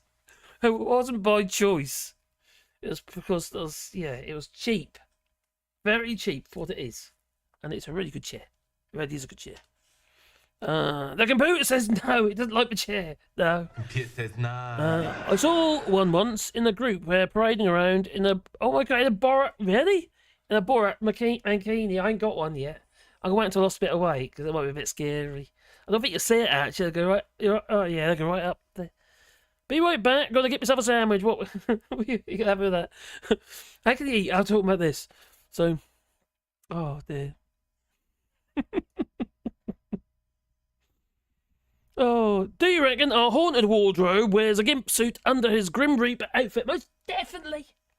Most definitely, Tony Blase. I don't, I've got the shadow of doubt it's the case. Yeah, it must be. He just looks the sort. Well, Fact, what the Tories do. Gimp's sleeping. I guess you just have to wake him up now, won't you? Only thing I'd say, though, I don't think he's one of the Tory sex offenders like that. No, I don't think at all. I think he's a very... It's all been private for him. I wouldn't be surprised he's got his own, YouTube channel or TikTok or Instagram or something going live, what have you, in his little room. But nobody knows who he is because he's got his gimp suit on, you see, with the ball. That'd be Jacob Rees-Mogg. I wonder what he calls it. Mogg? Don't know. Matt, they are too addictive. What's too addictive? That chair. I know, sorry. Especially that you're a Scotsman. I do apologise. I did call it a butcher's apron. You know, I always call it the butcher's apron. Oh dear. Such a shame in it about England, really. It's a beautiful country run by those idiots. So, there we come. Crap flag on my chair. I know. I once saw... Oh, there you go. Done that one again. Paint over it. And make a Wally Bra video. I don't want to wreck my chair. It's a really good chair. It's very comfy. Do you know what? I used to have a serious backache because I was sitting in a shitty chair, and now it's gone. Yeah, got no backache anymore. Yeah, I don't want to ruin my chair. I could make a cover. Make some sort of sleeve that goes over it, like a pillowcase. You know you are in trouble when you wear a mankini back to front, and still nothing shows. Says Colin Six-Hitter. You should know. The real Jacob Rees-Mogg. That would be the TikTok channel. Oh, there. Well, it goes on, it does. Some mothers do have them. Some are bred that way. Oh. So no exorcist was called for hair. Instead, the police scrambled the dog. This regardless. Anyway, such a claim of residence in this area in the 18th century. A man called George Lukens was dubbed the Yatton demoniac for supposedly being possessed, and an exorcism took place in 1788. They missed Jake Reed's Mogg back then. No exorcist was called for this geezer, yeah. And instead, the police scrambled a dog unit. Oh, my kitty, get his balls! And a helicopter. And the man was arrested on suspicion of causing a public nuisance. He was released, He released on bail with conditions to remain home between 9 p.m. and 6 a.m. He got a curfew. That's what he got. He got a curfew. Oh, poor bugger. He didn't, obviously scared people, but he didn't do anything, well, didn't do anything, had to put it, he didn't hurt anybody, I suppose. But we could find people, crikey. I'd run a mile. I don't know, crikey, scare the hell out of me, I'll tell you. What you do? Scare the hell out of you, probably. Well, in May this year, this were 2 sightings of this man answering the GIMP's description. On the second occasion, on 9th of May, a masked man dressed in a GIMP outfit leapt out in the front of a vehicle driven by a woman on Accommodation Road in Bleedon. Officers were at the scene within 3 minutes. They were. Yeah, there he is. Yeah, Joshua Hunt, one of the GIMPs. He's, like I say, he's a copycat GIMP. Because the real one is Jacob Rees Mogg. Dora, did you want a treat?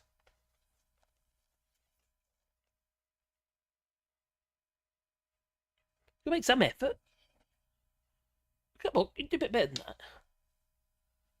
She knows I'll give it to her, so that's what it is. Actually, it's not for a packet. I've got Wally over there. If you see. Is that camera on? No, it's not on that one. There, Wally. Oh, dear. I will grab him in a minute. So, there he is. So, if you see this geezer, if you recognise this guy in a GIMP suit, you know you need to do a runner. Yeah. It's just...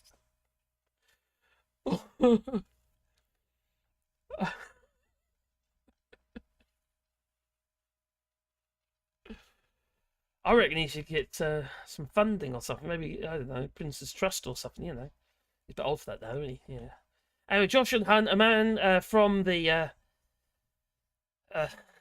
Clavering family, farming family, was arrested. His court appearance attracted many headlines, and some gleefully claiming the GIMP had finally been unmasked. While he awaited trial for public order offences, Hunt appeared in court Bristol in July, where he was given a detailed interim sexual harm prevention order restricting his behaviour. But he didn't do anything. He just wore a GIMP suit. Okay, his bits might be a bit squeezed, but you go. So the district judge, Joanna Dickens, told him, sorry, it's a bit childish, told him she could understand why villagers, and particularly women, fair point, would be frightened. I think a lot of blokes would be as well. I'd be a bit concerned when some dark shadow of a creature, a man with side view with like a ball in his mouth, it'd be a bit concerning. Especially with the codpiece as well, like black adders. Yeah, the side view of that'd be really threatening, wouldn't it? What a codpiece, that'd be hilarious. A black adder codpiece. Yeah. Well, Rowan Atkinson, he's complaining, moaning about political correctness as well. He reckons comedy's going to be killed off.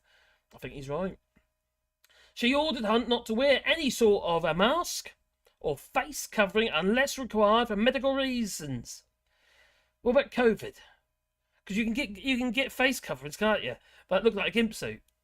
It sounds like a GIMP mask. You get, What if you get away with that one? And not to wear or be in possession of black all-in-one garments. What a flippin' ruling.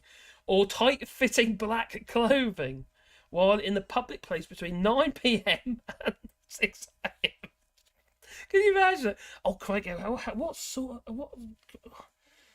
the judgment on this geezer? What can I say? What can his judgment be? Oh no, we've got to wear a GIMP suit between 9 and 6 a.m. 9 p.m. and 6 a.m. Extraordinarily, in what must have been a first for her, and yes, and possibly for any judge, she ordered him not to crawl. wriggle or on the ground wearing a full body covering or mask. Sorry. Oh, this is nuts. The hunters accepted he was the masked man, dressed in black and bleeding in May, but not the one who's known as the Somerset GIMP. The person in black has not been seen since May, but time will tell whether he or she has gone for good. No, because Jacob Rees-Mogg is still there. He is the GIMP. Oh my giddy aunt. There's more. Well, back to the chat though. Pandora's pining. Stop pining, Pandora. Stop being a piney Pandora. There you are. And a Wally. There he is. He's eating a treat, not as Willy. There you go. Oh dear. It's crazy. Everything has gone absolutely bonkers. The world has gone mad. Dickens cider. My favourite. Oh, Buckethead is what's going on in this French house. A Buckethead. I've got a Buckethead. I ain't got a Buckethead. Sorry I'm late. I didn't miss much, don't worry. We were talking about Jake Rees-Mogg and his GIMP suit. Yeah. Just got home, says... oh, crikey.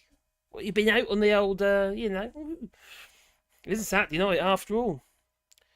The GIMP went out of business because of Brexit. No latex!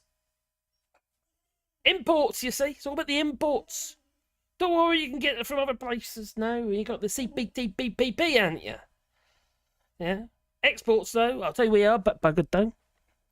Exports of booty. Booty exports. The industry is at 850 million down on exports. Is the volume high enough? Just a second. Is that high enough? Is it me going a bit low there? Hello. 1, 2, 1, that's better. Anyway, so yeah, exports of makeup and other booty products are now been hit. Well, 850 million down because of Brexit.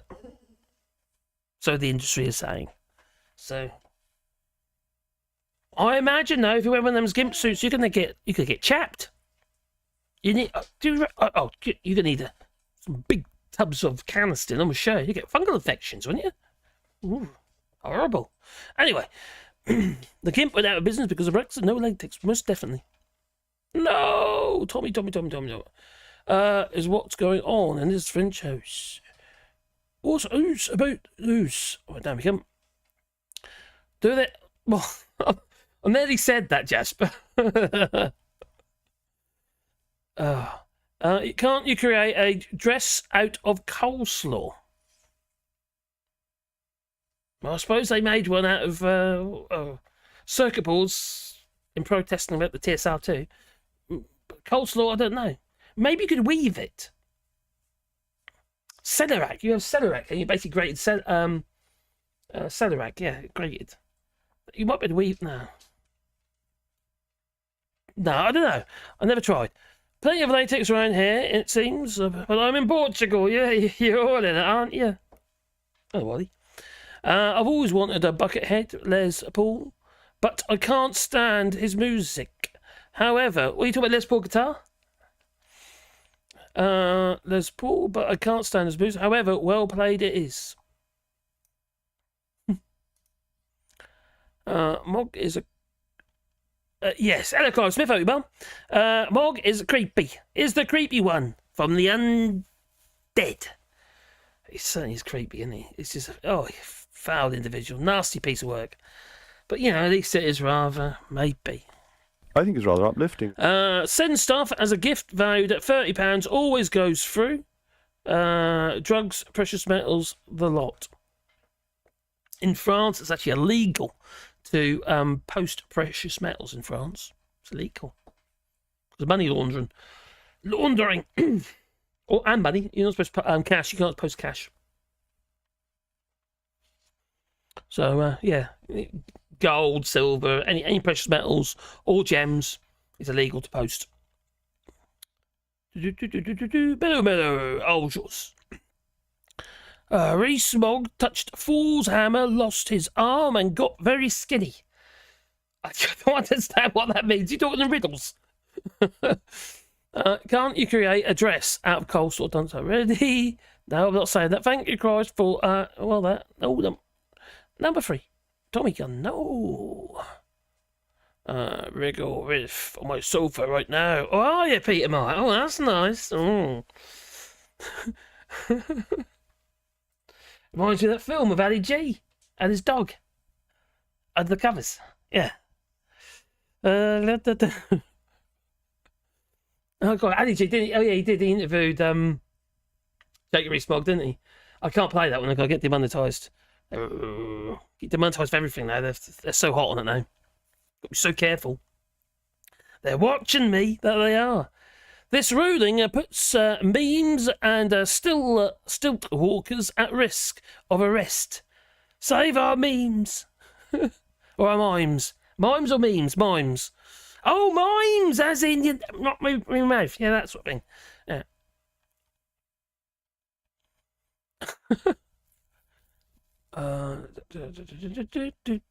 Scroll up. Oh, have I missed anyone? Every time, 138. Dickens cider. Rumour has it that Hunt has been invited to stand as a Tory candidate. Hunt, as in... You're talking about Jeremy Hunt? What Hunt? Which Hunt? Oh, Joshua Hunt!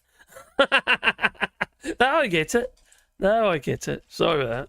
I was a bit slow on the mark there, wasn't I?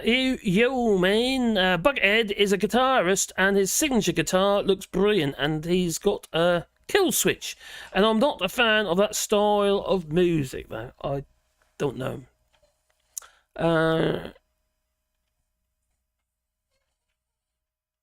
Let's go on down. Green's back. Green.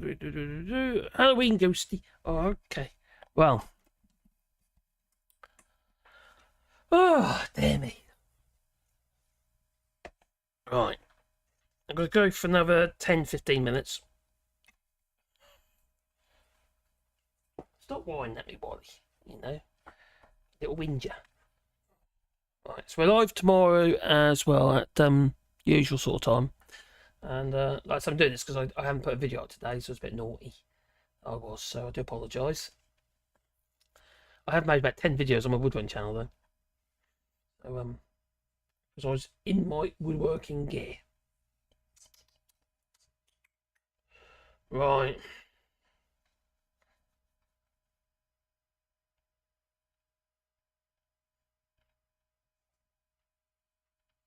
Well, we know. That on there.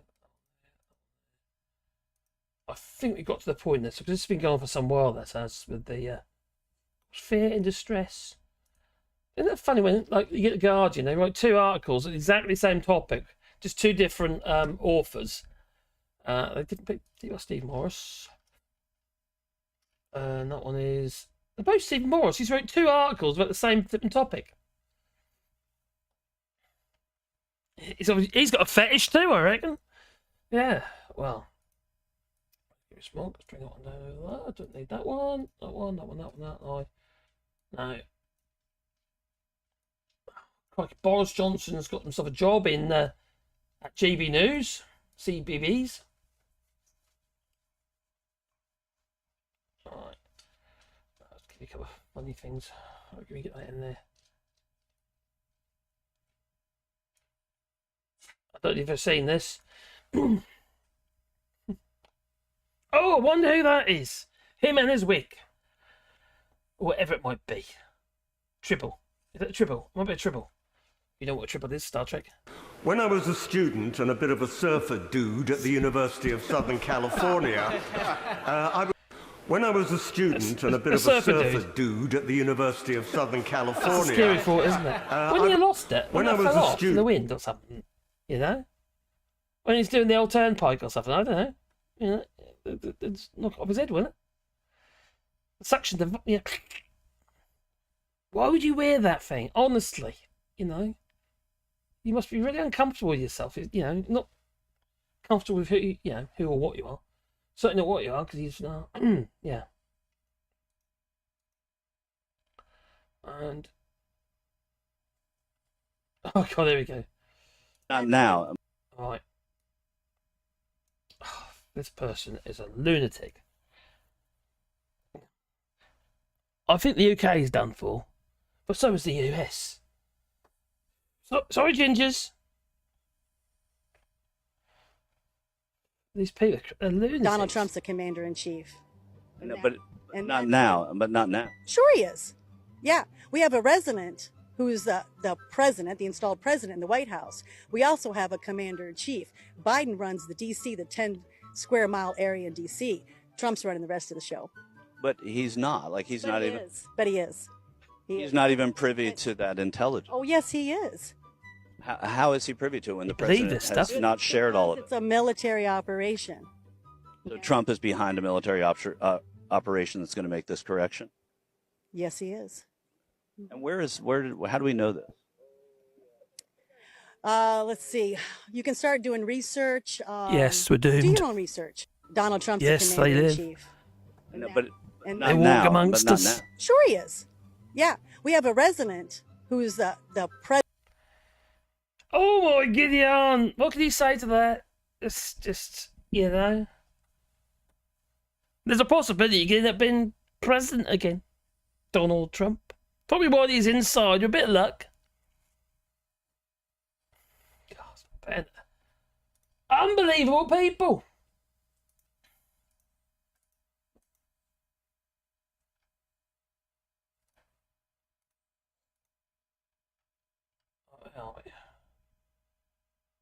Now this is a bit concerning. About a big brother's watching you. He is honest. I don't know who's Big Brother, but a Big Brother is watching you. And you might have seen this already because it was earlier this week. But it's 3 days ago. This was. So UK government keeping files on teaching assistants, librarians, and internet activity. This has got to be a breach of your privacy, isn't it? Sure, this just can't be right. It's against human rights, isn't it? I wonder they want to get rid of the European Convention of Human Rights. You can find all the Marcus's channels through the channels link on this page. You can. The government has been monitoring the social media accounts of dozens of ordinary teaching staff, including teaching assistants, and is keeping files on posts that criticise education policies. This is tyranny. It's control through fear. It's like I think it was on James O'Brien's show. Got a guy who's a very well-known advisor and does lectures and stuff about certain things. I think it's actually about the war or something like that. And because he said something on Twitter or something like years ago, that went against against the government. Nothing derogatory. He just said something he disagreed with. Because of that, they decided that he was no longer suitable. Yeah, to work with to his lectures or something. To advise. Yeah, to advise. It's just beyond a joke, really, isn't it? So 2 weeks ago, this newspaper revealed how the Department for Education is monitoring the social media activity of some of the let's bring this over here. Monitoring the social media activity of some of the country's leading education experts. Now, evidence has emerged that this monitoring is much more widespread, covering even the lowest paid members of staff, such as the teachers' assistants. It's just wrong. Ordinary. I've talked about this before, haven't I? It's just heading this way. We should really be very, very protective of our data and of our privacy. No wonder people are going around wearing masks, balaclavas and stuff, because they don't want to be seen. I don't blame them. So, many outraged educators have rushed to submit a subject access requests, compelling the DFE to release any information it holds under their name, after discovering there were files up to 60 pages long about their tweets and comments challenging government policy or schools inspectorate Ofsted.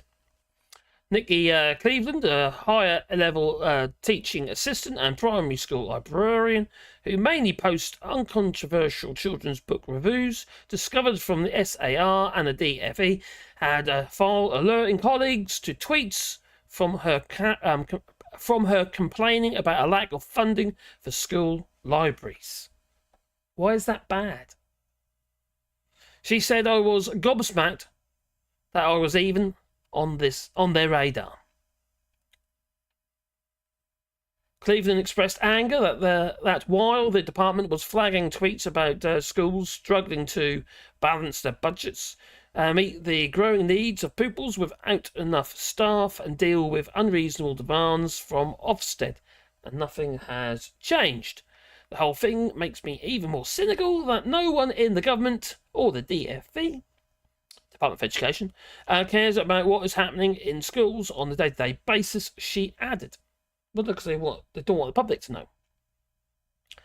John Biddle, a primary school teacher, because it shows the government's failing, doesn't it, who leads in English and has become more vocal in condemning government policy, as his frustration has grown in recent years, as said dozens of other teachers that he knew had found that accounts were being monitored. Aware that he usually agreed with their criticisms of government, and he put it in his own SAR, and he has said that he wasn't surprised when most suspicions were confirmed, and a file on him was sent back. Biddle said, it was good to use the DFE's limited time and resources. No, there are huge challenges facing schools that deliberately need addressing. If people don't speak out, you don't find out what's going on, do you? You know? That's why we protest, because, you know, how to get people's feelings expressed, but also problems and things that are going on, like, for instance, in schools. The Observer's story of a fortnight ago revealed how the DFE tried to cancel a conference because two of the speakers, early years experts Ruth Swales and Aaron Bradley, had previously been critical of the government policy. Now it has emerged that the department had similar threats in order to stop another expert who had been critical from speaking at a different education conference. This is just not on. This really is not on. It's levels of control. It's just not acceptable, is it? That means everyone's just living on the fear that they're just constantly being watched and analysed. Your social media is your social media, and this is the thing about on YouTube itself as well. Like, for instance, if I say or do anything on another platform, not on YouTube, that YouTube deems as being even let's say, for instance, I say or do something that could trigger a uproar, but not necessarily a legal case or, you know, an accusation, I would get struck off on YouTube as a part of their policy, even though it wasn't on their platform. You know, it's getting beyond the joke. Everybody's getting beyond the joke. I'm not about to do that anyway, but, you know. So Dr. Mine Konkbayer, what do you spell it? But award-winning early childhood author and consultant, was told by organisers of the Early Years Conference for nursery staff and childminds in Bristol in March, for which she was due to give the keynote speech, that the DFE had threatened to withdraw funding from the conference if she spoke, and they were unhappy about her criticisms of her policies on social media. Now, the other thing is, if it's child author David Williams, you know, the guy that's swim across the channel about 1 million times, he's done some pretty controversial stuff, hasn't he? You know, whether it be Little Britain or other stuff, other things he's been involved with, and also an accusation of unwanted behaviour, sexual behaviour. That's allegation, obviously, but it just means every other platform, like even YouTube, can say, "Well, no, I'm sorry, that's it, you're gone." You know, you argue the same with Russell Brand, isn't? You know, he ain't been convicted of anything. I don't agree with him, obviously, but, you know, he ain't been convicted of anything. Yet he's been cancelled on YouTube. I think it's a little bit dodgy, personally. It's too controlling. You know. They were unhappy with the criticisms and policies on the social media. See, nothing's your own, is it? We're so open and so free and easy with our data or with our lives. You know, I do it on here, don't I, all the time, you know, because that's kind of what I do here. And it's, you know, most of you would probably know more about my life than I do. So, you know, but it's, it puts you at risk. I think it's going to push a lot of people, nasty people, more underground. That's what it'll do. Instead of people just, you know, wearing the heart on the sleeve, so to speak. Speaking their mind. I think this I think it's terrible. And that's where we're heading. Big Brother's watching us, and there's nothing really to do about it. And it's going to get worse. With artificial intelligence thrown in with a mix, constantly skimming the, you know, online databases and posts and what have you, and then they can really paint a picture about you. And also with AI, for instance, people doing, yeah, before it'd be like they'd be fishing for bank data and stuff like that. AI, they can get AI to do it all for them, couldn't they? Little clips of information here and there, screen recording or whatever they're doing, all over the place, painting pictures of multiple people all at once, you know, so they can break into your accounts. Great, eh? I'm not saying bank has a pretty secure, to be fair, but Vigor, good evening, nutters. Good evening to you too. Oh, there's the chat. What's it now? We're couple more minutes. Yeah, the main goal. Yes, that is. You know, calling you bang on right there. I didn't think of that. The main goal is to intimidate people into silence. They want to keep the jobs, don't they? You know, or they want to be able to be a speaker or something. You kind of. The thing is, a lot of people are vocal online. You know, that's how they make a name for themselves, because they've been vocal online, whether it be positive or negative to whatever organisation it might be. You just got to watch your back all the while, didn't you? We need a new humanist revolution to end this medieval mindset. What is it? The GIMP sequel? No. Its main goal is to intimidate. Most definitely. Scroll up. Sorry, I've done it again. Trump just got worse news of his life.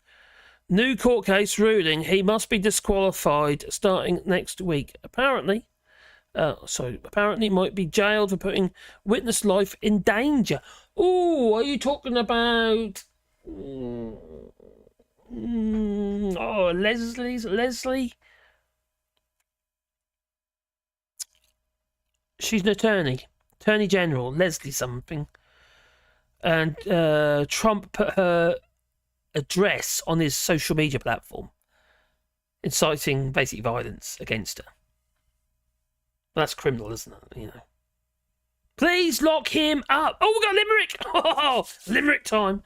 I thought you let me down there, Top Smoke. Okay, where are we? Right, let's read for. Isn't a pub, isn't it? Oh, Teresa. Oh.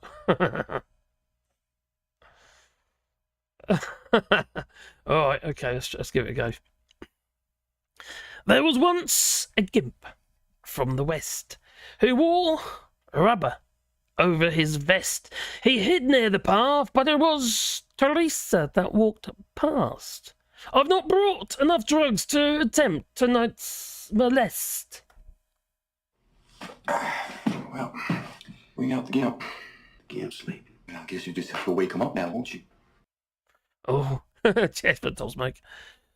They act like medieval stereotypes. I have serious doubts that there will be a general election.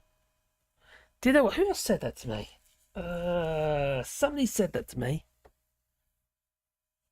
Oh, crikey. They'll do something to stop the general election. So they're like, the Tories are in forever. Who was that? They could push it through as well. They could go, right, because we've got no written constitution, have we? Number 3. That would be quite worrying, to say the least. We're done for, we're doomed, we are. Oh dear. Some excuse. Well, it's not going to be until 2035, is it? Is it May is the latest? Is it May? April, May time? It's the latest it can be. That's a long while. The damage that can be done between now and then. I've been to play school, 3 primary schools, 3 high schools, and 1 year no school, just a home tutor. Oh, I had 2 tutors and I went back a class. Blimey, you've been through it, mate. The vicar says, car update, alternator broke last Saturday on my taxi. Oh dear. Got it replaced and fitted for £298. Back to work Monday. Blimey. £298 to fit the alternator, or was that the price? Oh, you got a new one as well. That's the price of the alternator as well, okay. Because they're quite expensive things. It's quite quick to replace. It's not difficult to replace an alternator. It's like 2, you got the adjuster and 1 bolt, pretty much. And then a plug. There again, depends on it. If it's with a serpentine belt, it's a bit more complicated.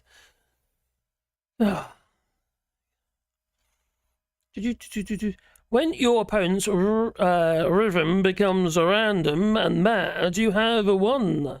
Shashi. Oh, I see. That's when your opponent's rhythm becomes random and mad. Isn't it a bit like Labour at the moment? Are they a bit random at the moment?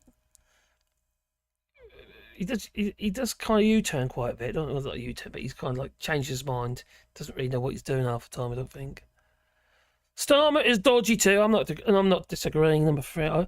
Is he dodgy? I don't think he's that dodgy, really. They haven't. Do you know what? If Starmer was really that dodgy, the Tories would have found so much blinking crap about him. They would have done. You know, they've got the money to do it, haven't they? More likely they'll make it up, Mike. But I don't think he's that dodgy. I just think he's trying to satisfy all bases, and he's failing on all of them. I fitted quite a lot of I fitted quite a lot of beer in this week. Oh, it's beer. That's underneath my little heart thingy. Yeah, fitted a lot of beer this week. Nice. Yeah, do you know what? I've got all my home brewing that I've done, and my wine that needs a bit more time, and now I can't have it for probably at least 2 months. No nanny's Somerset cider moonshine cloudy scrumpy for you, Marcus. Fresh from her smelly pressy feet. Oh boy, hard cheddar. Cheese, Sir Mogg's haunted quill and an Undertaker's suit. Well, I'm on a diet, so I have to. I put on so much weight since we've been doing YouTube. All shorts, more because I'm not moving enough. Just research. Spend too much time for the computer. I do. Too much time.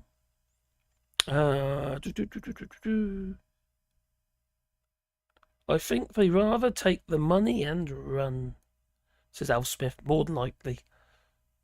There we go. 3 more skills. What have I missed? What have I missed? Medieval stereotypes. Done that one. Done the limerick.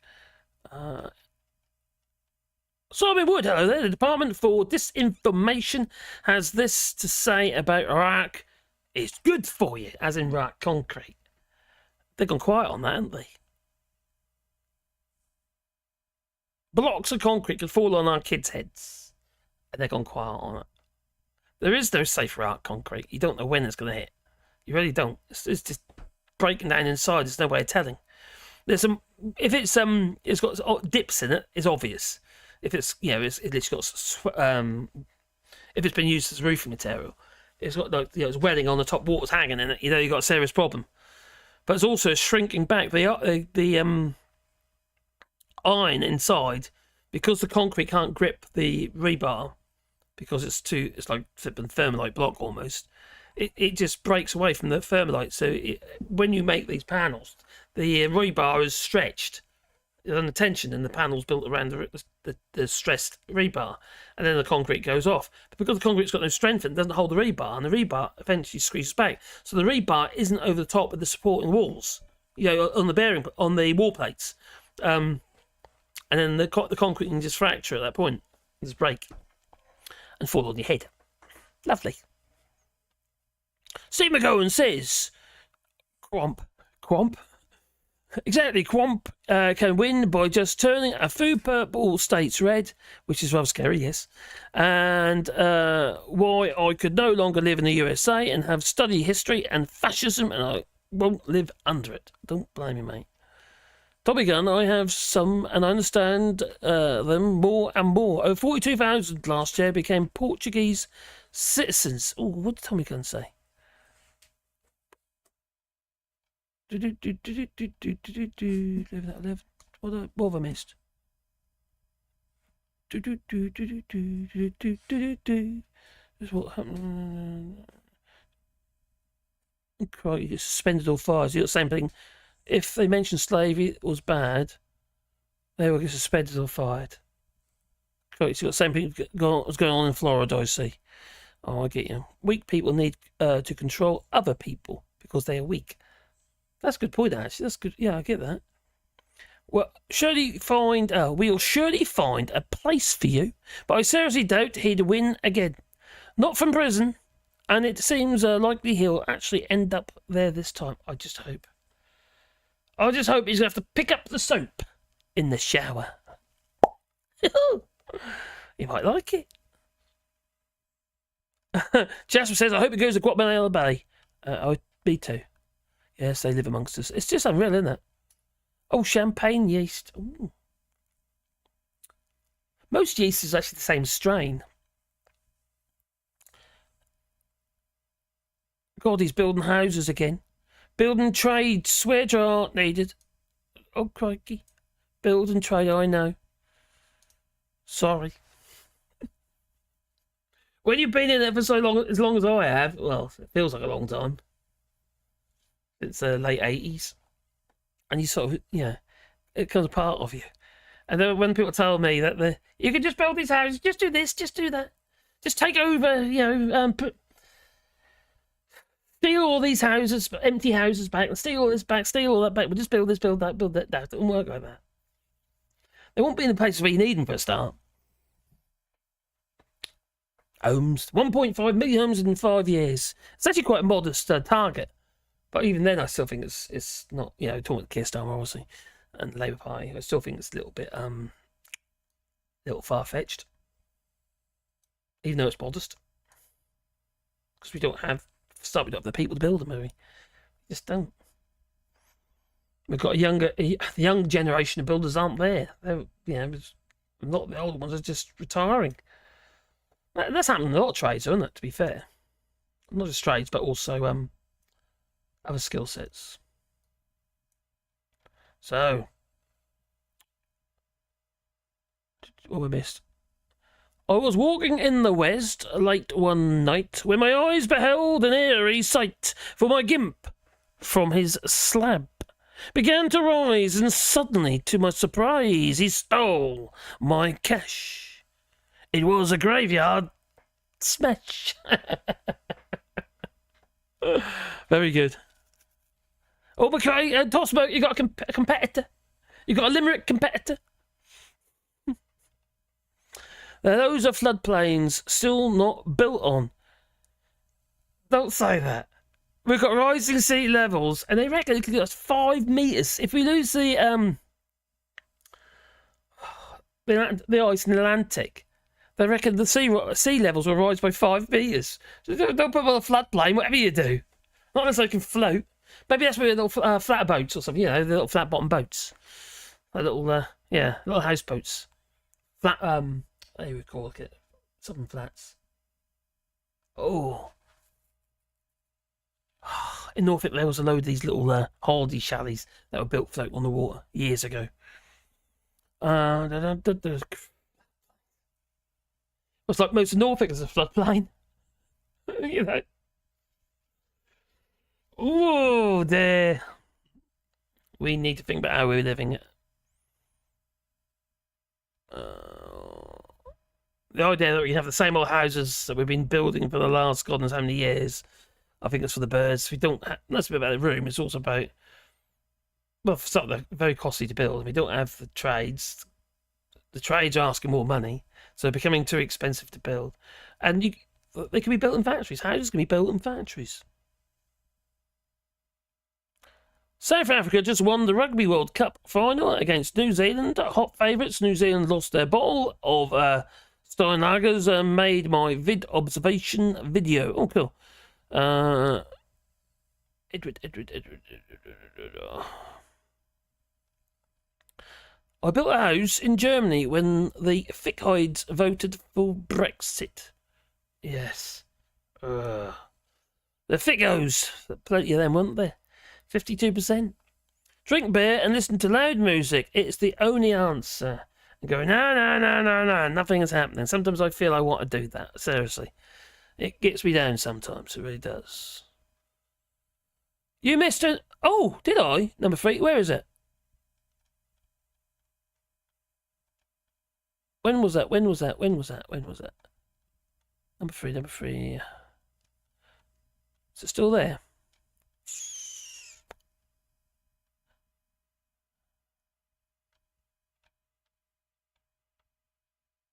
I'm still looking. Can't find it yet. They live amongst us.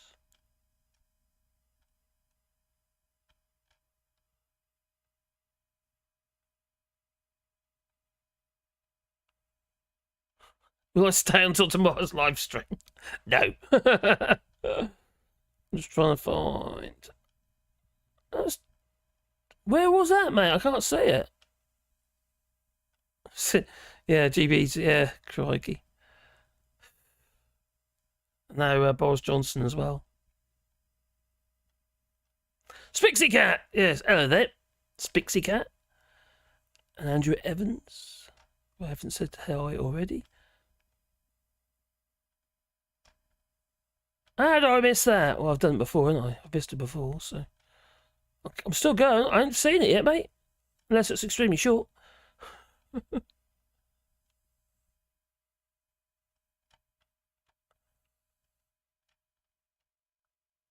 It's not so we can search in it. Nope, all the way up now. Sorry, mate, I didn't say it. Sorry.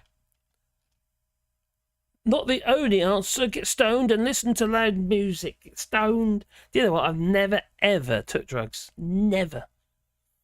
Alcohol, I suppose, is a drug, I suppose. Never smoked. I never had a drug. When should I start now? I don't know. Thomas needs to start a Patreon. What is it called? Why is it called the Norfolk Broads? Well, the Norfolk Broads were dug. They were dug, Norfolk Broads were. Peat and stuff. They were hand dug, Norfolk Broads were. Probably Irish navvies, maybe, I don't know. And who's ever died? Thomas says, Top Smoke, Phil is still saving money to remove his loose skin after he lost 20 stone. 20 stone? God, I could admire the guy for doing that. That must have been really hard going. Yeah, it's hanging over his waist. Yeah, I did see, but he got up once. I saw his arms, and they are literally like chicken wings. But I'm not a fan of Phil, but I do admire someone, because it's not easy losing weight. 20 odd stone? Whoa. That is one hell of an achievement.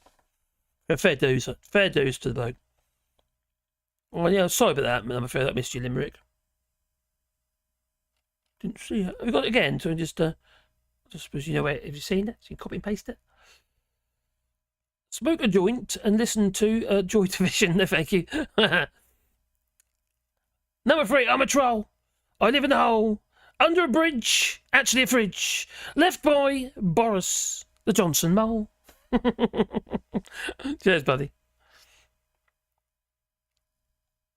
Hello, Dorgo.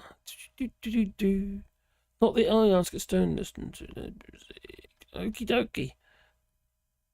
Number 3. You're a moderator today. A guy, a racist comment on a live I told to get his head out of his ass, and it was my comment that got removed. Is that right? I don't know. I didn't see the racist comment. Oh, crikey, Dorgo loves Roy's. Roy's of... You're talking about Roy's of Wroxham, which is actually in Hopperton. A lot of people don't know that. But if you know Norfolk at all, there's a place called Wroxham. And you've got Wroxham Broad and what have you. But Wroxham and Wroxham Broad is actually on the the side of the bridge before you get to Roy's of Wroxham, which happens to be in Hobbiton. Just to confuse you. So yeah. Yeah, Roy's of Wroxham's quite good actually. We used to shop there a lot, because we used to in Salhouse. That's where we lived. We literally were just 2 miles away from from Wroxham. Yeah, from Hobbiton. I'm doing that. Yeah. It was a nice place. It was a nice place to live, but it got ruined. Like a lot of places, what have you. They built so. I complain now. I sound like a NIMBY.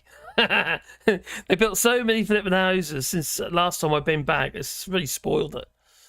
For me, it was more a case it became transient, and surrounding villages became transient because lots of Londoners were coming up to, just commuting to London basically, and even more so now since the A11's been dualled all the way along, so it's even easier to get to London now. Plus a new train line as well to London, which has made it even easier yet again. So Norwich, Norfolk, what have you, is just being built on left, right, and centre at the moment. But it's the same old houses. It's just all wrong. It's just the wrong way to do it. We need to build houses, I get it, but not the way they're doing it. It's just to take up a huge amount of land, and also it's just these houses are shit. They're really shit. I've built them. I've been there. I've watched them go up. I've been involved in them, doing as I'm told, and I would say they're shit. They are rubbish. They won't last the test of time. They really won't. So you spend all that money and really basically buy a plot of land. They were called the Broads after the diggers' mothers that were also... okay. Elon Musk, spaceships, and Twitter aren't to save to go to space. Everything is cracking to go to space. And Twitter aren't.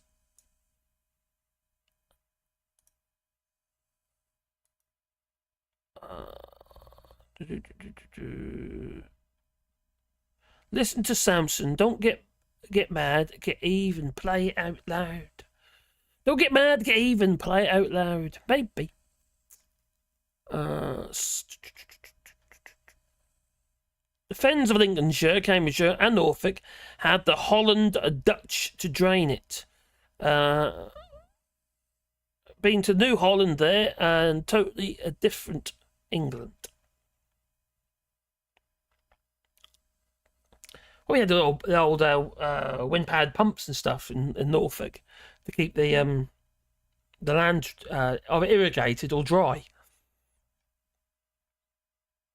We only get stoned and listen to nerd music.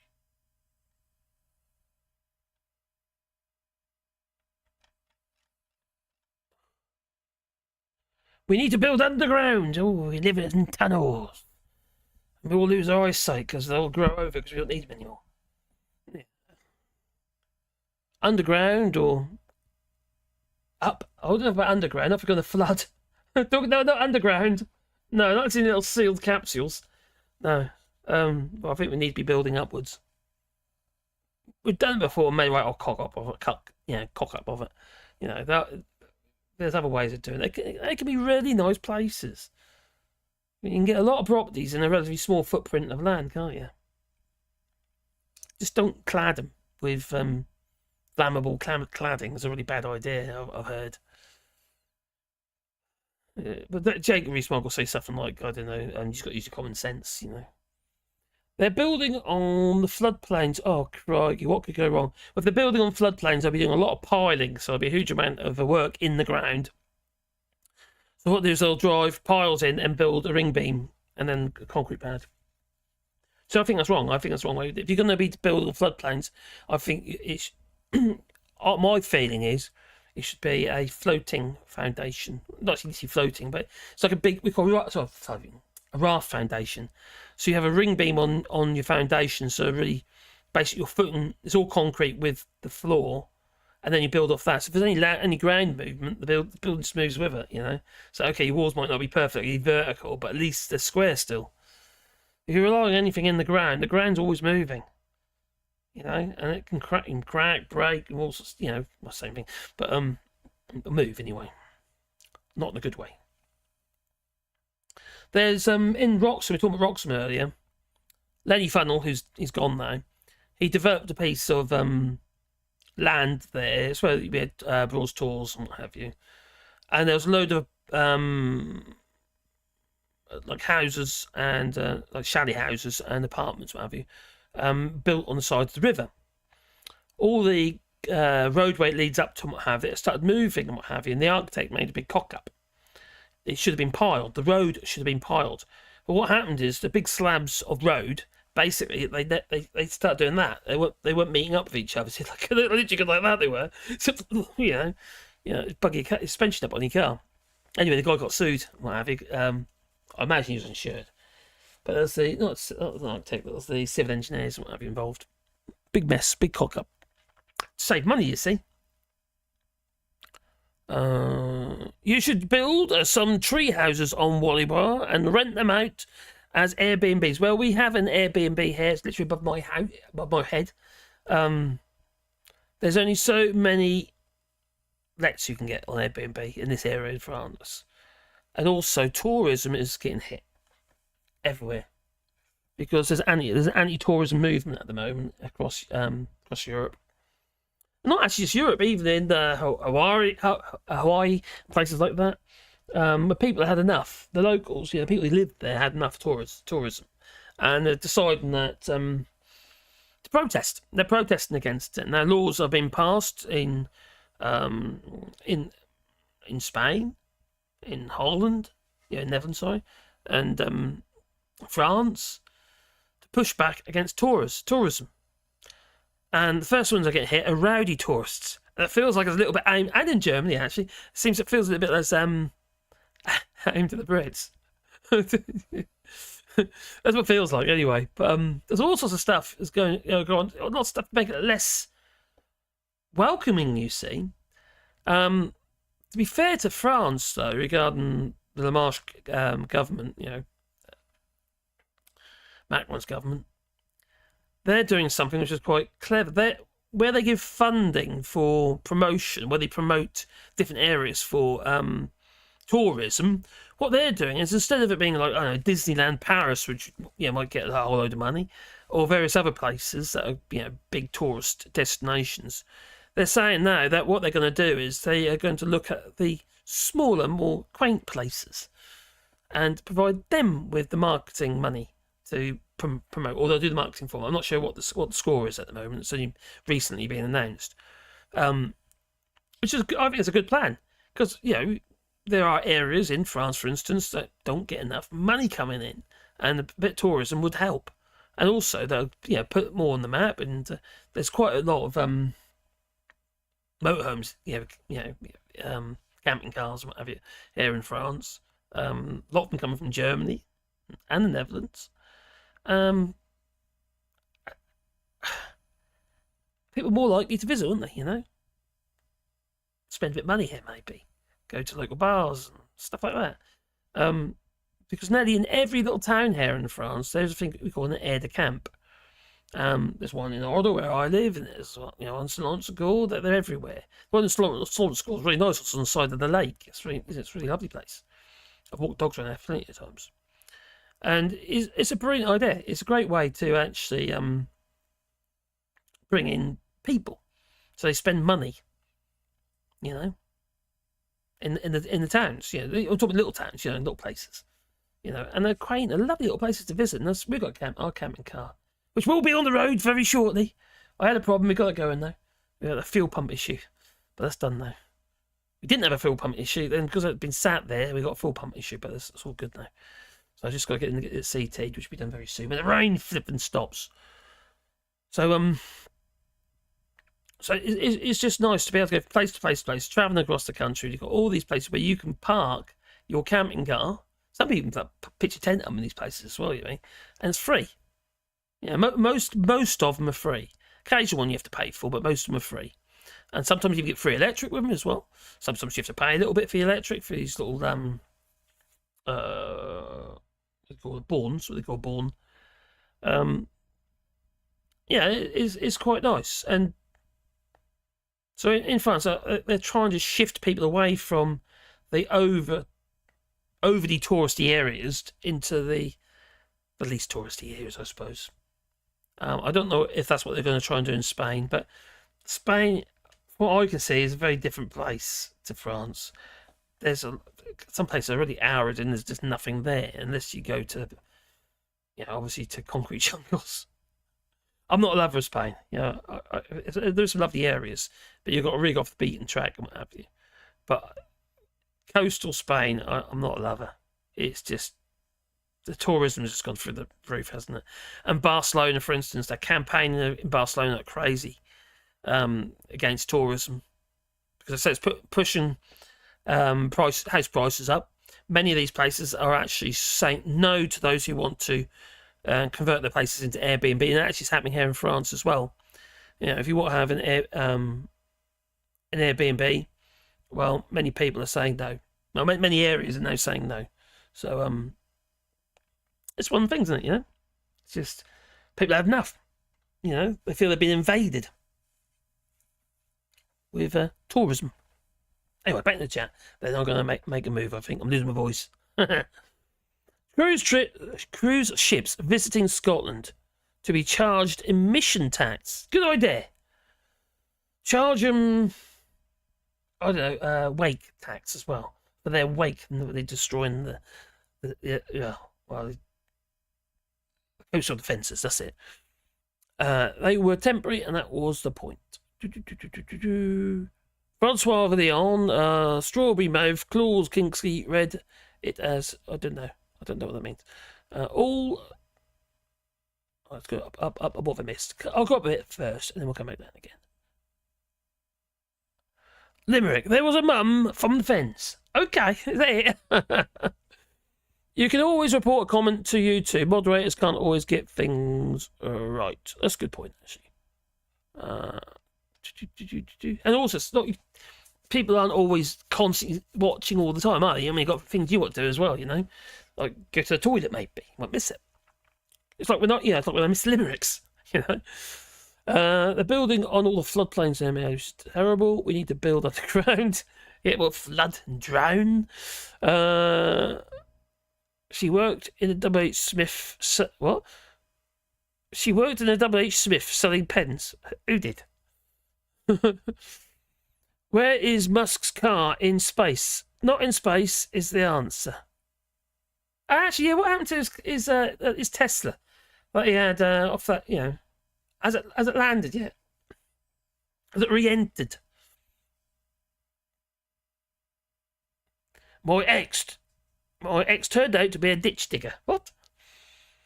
When I was young, they were knocking down prefabs. Picture Fallout 4 homes before the bomb. Okay, right.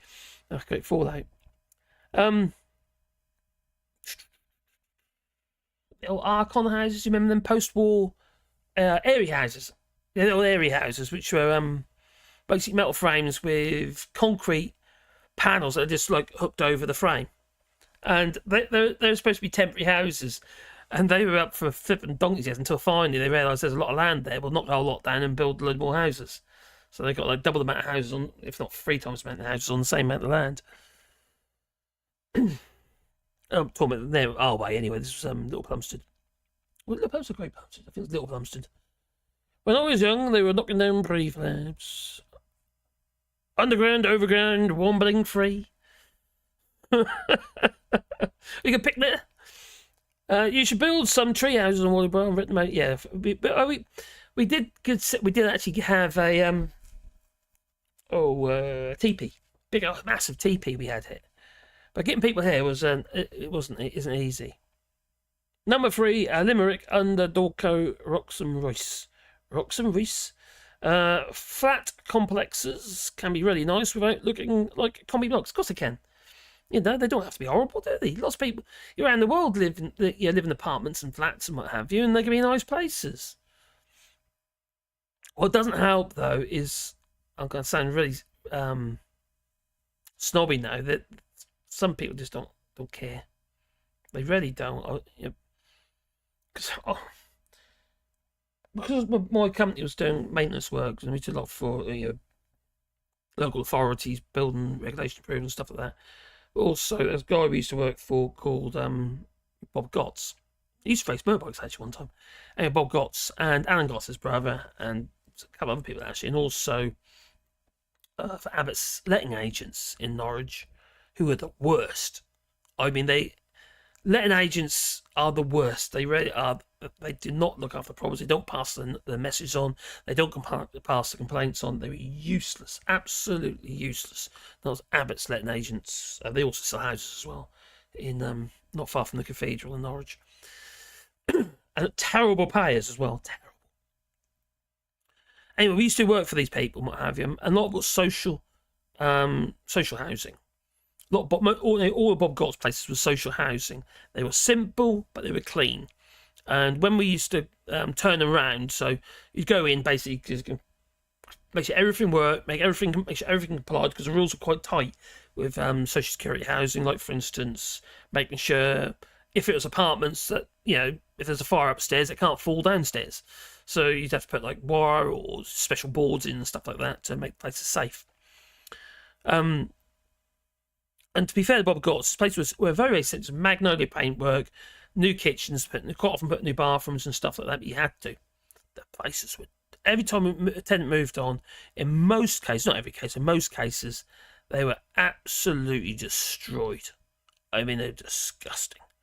We had one where someone had been keeping an Alsatian, or we found out it was an Alsatian from the neighbour, in the bathroom. It literally just, it was locked in there all day long. If you saw the state of the door, it was all chewed and bashed up and what have you, and there was dog poo everywhere. It was horrendous. It doesn't. It's like that directive thing that's going through or not going through. I don't think all situations are the same. I think we need to be, instead of having one rule fits all, I think we need to, regarding no fault evictions and stuff. But again, that'd be a fault, wouldn't it? If you're not looking after the property. But you see, the rule in the UK regarding getting someone to the council list, they first got to be made homeless. So you've got to make them homeless so they can actually get a council property. And then obviously then the landlord gets obviously gets a bad rep. Not all landlords are the same. They really aren't. I've met all sorts of landlords, and letting agents are always the worst. Some landlords are pretty awful, I know. But generally, these properties were clean. They weren't damp or anything like that. They were simple though. But there were social housing lets, and nobody else would let to these people. So these were people like, for instance, come off the streets, or people had who just gone through rehab or druggies and stuff like that. It's quite a few on Cabell Road and not in Cromer. Cromer or Yarmouth, I can't remember now. Cabell Road. It was Cromer. Anyway, or was it Yarmouth? Anyway, one side of the street was all privately owned, really posh places, but the other side of the street was bought up by people just buying properties cheap because they were cheap at the time, and then converting them into these lets, and but get somewhere for people to live. You see. No one else would do it because they didn't want their houses wrecked. But the thing what Bob said was that it does cause problems, but you knew you're always going to get your rent. Every single month that the money come in through the door. So you always got paid. Pay wasn't so great, but you got paid. So he knew where he was. So he could use that to base his next purchases on. He did have quite a few properties. People I feel sorry for, those who have only got one property, like for instance, and they're renting it out for whatever reason, and they're using that for a way of making some capital. Some people might say that's wrong, it's capitalism, what have you. But when you've got pensions not earning any money, when you're paying the pensions, they're not barely worth the paper they're written on half of the month. You can't blame people for actually thinking, hang on, when I get older, what am I going to do? I need something to live, so I've got this house here. Can't exactly sell that, I've got to live somewhere. So what they do, they might have paid the mortgage off and they decide to use that as collateral to buy another property. That is their pension scheme. Meanwhile, they rent it out. But then they get a bad tenant who doesn't pay the rent or for whatever reason, and then they're stuck with them. Now, a friend of ours, it's actually back to England now, I think I've told the story before, and he had a flat in London. He moved to France with his wife and his kids. And he had a flat in London, which he was letting out. And he was living here. He didn't have a house here, so he living with his in-laws here. But they wanted to buy a house, and they couldn't do that until they sold their place in London. But he had a tenant. He had to make them homeless. We had to get a barrister involved and all that sort of stuff to make them homeless. It took a lot. It cost them 20 grand to do it. He's not rich. They weren't rich people, and so they could buy a property in France where they had a home for their family, because they're basically sofa surfing with in-laws. So it's difficult. I think all stories are different. You know, you can agree with me or not. That's, you know, it's just my point of view. So anyway, I rumbled on there. They don't have to look like commie blocks. No, they don't. Good night, Matt. Take care, my friend. I've got a bonfire in my bedroom now. Oh, that's not a good idea. I used to live in a box in the middle of the road. A corridor would be a palace to us. I used to live in a box in the middle of the hill. Don't want to live in the box in the middle of the road. Just got to pop out for a bit. Well, I'm going to bugger off now anyway, because I've lost my voice. My sister told me once that house near where my mum used to live had a bonfire in the front room. What? That's nuts. Oh yeah, clock goes back as well. Oh crikey. Gonna make it darker at night, isn't it? Crikey.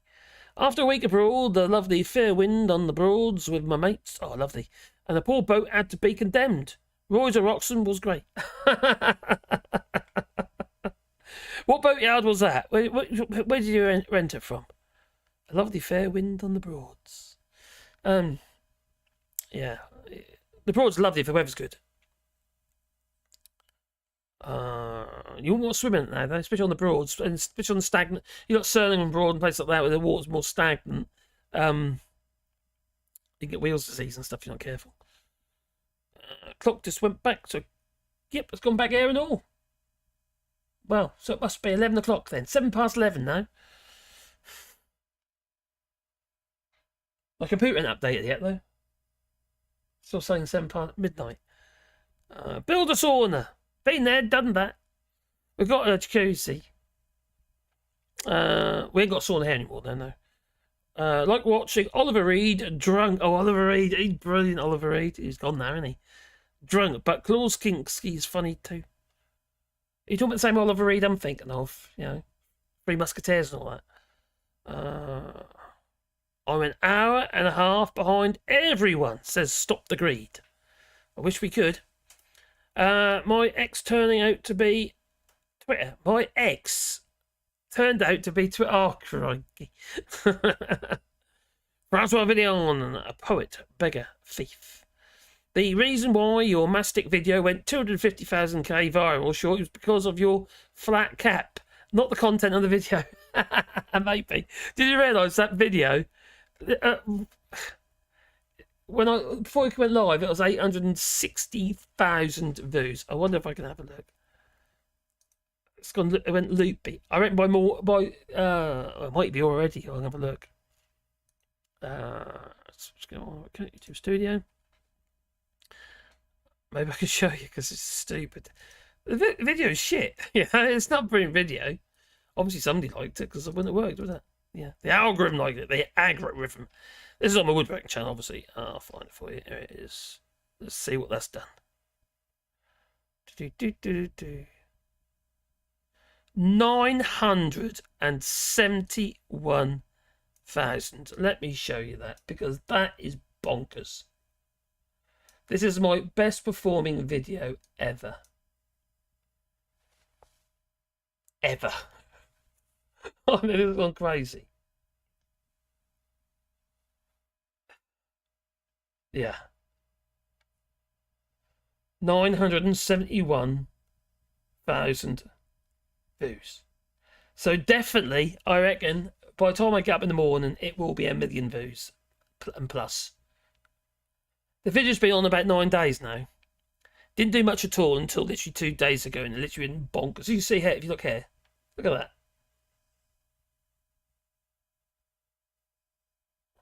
But 10 days ago it went on. Look, 10 days ago it's been on. So it was rather slow at the beginning. And all of a sudden, someone's got hold of it. Maybe it's been shared a few times, it has. So, well, last time I looked, it's been shared over 1,000 times. And now it's like gone crazy. That's nuts. That's nuts. But now, Reagan, and whom, what have you, you do a lot of shorts videos. Shorts are great for getting subscribers. Like 2,900 subscribers on one video. That's a bit crazy, that one, isn't it? So the thing is, though, I'm thinking about Reagan Elite, Who's Ever Died Times, anyone to do short videos, you ain't gonna earn much on. If you get yourself monetized, maybe. If you can get the watch time as well, you need at least 4,000 hours watch time to get it monetized properly from advertising. But if you look here, even though it's done nearly 1 million views so far, it's only earned about 30 quid, 32 pounds. So you're never really gonna, most people aren't gonna get that many views. It's the first time this has ever happened to me. So, with that thinking, shorts are great for getting subscribers. They are. It's good for that. But like Reagan Elite's channel. But if he thinks he's going to earn the money doing shorts all the time, this is my feeling, my opinion. He needs to do a few more long form content as well. It's not easy on YouTube now. It's not. But that's just gone loopy. That's crazy. Not to say the video is not great. It's not. In fact, I deliberately, that's very quite funny actually, because I deliberately done the video a little bit wrong in some ways, so you get reaction. Like it was obvious I was doing deliberately. It was about squeezing, it was a bit massive joint, you see, how to do a massic joint. I squeezed it in a ridiculous little bulb and over the place, looked right old mess. So when I actually take it off, cleaned it out, sorted it out, there's a lot of waste. And the amount of times that people think it's literal, they don't get the point. It's crazy. Alf Smith, 32 quid for now, 1 million views with ads. That's extortion. You're right, it's extortion. It's YouTube for you. YouTube is ridiculously greedy. It is. Even with long form content and stuff like that, it's greedy. It's not easy to make a living. It's like, for instance, you're very reliant on things like the super chats and stuff like that, and it's the views are so bad. I didn't put a video on today because I just wouldn't get any views. I had about 3 days last week where I did really well, and then 3 days where I did really bad on views. It's not very inspiring to put a video up, is it? It's only the reason you feel, I'll put a video. I do want a video up because people are like, for instance, the Patreons and stuff like that, and the memberships, and you feel that you want to do it because you feel you're not obliged to, but you feel that you must give something back, mustn't you? Obviously. But the actual views, okay, you get channels like that, you obviously get a huge amount of views, and they'll make a lot of money on advertising. They can do because they get a huge amount of views. But at the time of actually getting yourself monetized at 4,000 watch time hours and 1,000 subscribers, you're barely going to cover your costs, because there are costs. You've got to buy equipment for a start,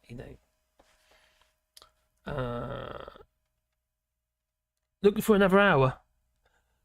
Oh my god, it's 2 hours 40 minutes. I'll get that out of hand here, aren't I? Do a follow-up video. Just mastic up random stuff. Ideas here. Mastic up the Chewbacca doll. My Chewbacca? Where is my Chewbacca? Can you see it? He's up there. Yeah. Oh, the mastic my Chewbacca doll. My daughter would be very angry if I did that. She gifted it. Can do random stuff like that. I might do some stuff, but not that one. Mastic bois. It's a new channel idea. I think the problem with YouTube is they have never made money because they host so much content that isn't advertiser friendly. That's a valid point. Their partner company at the moment was it Alphabet? That is in the doldrums at the minute. They're struggling for that.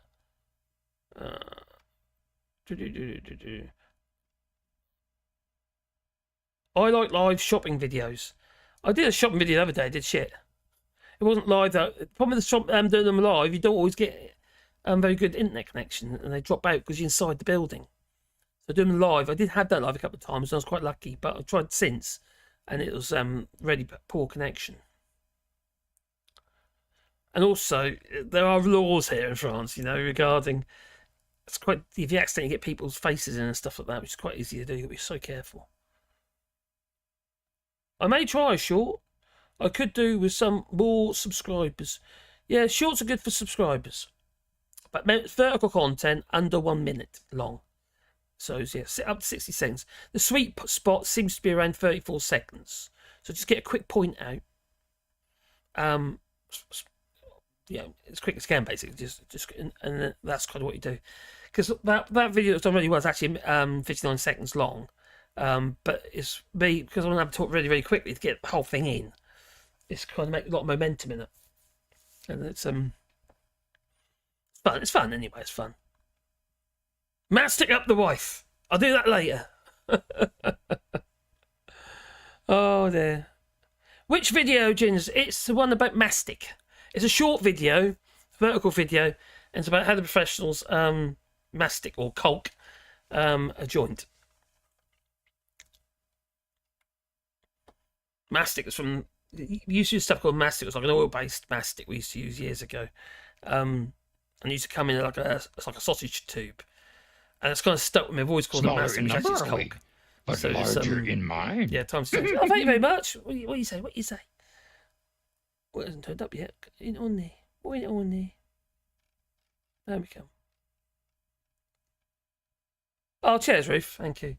So, yeah, hopefully I can get the woodworking channel moving. And it is moving really rapidly. Like I say, it's done. I've got double the subscribers in a week. It's actually in the last 3 days, actually, to be honest. So that video's gone. So that means quite a bit. And also, it's been the other videos have been doing okay as well. So, and if I'm in the workshop anyway, it's actually quite easy for me to make a video. I like bacon and beer. I'm a man with simple taste. I like bacon and beer, but I'm not allowed. Maybe I will start uploading some videos about my thoughts. I think you should, Joel. You've got so much to say. Just to start with, I would do shorts to start with until you get your 1,000 subscribers, and then start bringing in long form content. Well, you could do it early on if you want to. But crikey, you've got a really broad knowledge base, unless you're just using ChatGPT.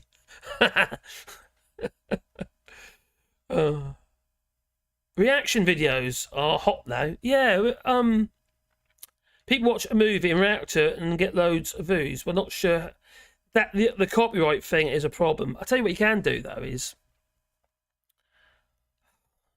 with the copyright issue regarding a right to use and what have you, it's a tricky one. People can still contest it. YouTube's got no rules on it, any laws on it. Any rules in their terms and conditions, or terms of use. It's a trick. You can get really caught out on it, and you can end up getting, if something becomes, if they ask for something to be removed because they say I own it, it's my material, I don't want it up there, you'll get a strike, and then you're off the platform for a bit, aren't you? I know about that. Don't use mastic, use FN 2100. Amazing stuff.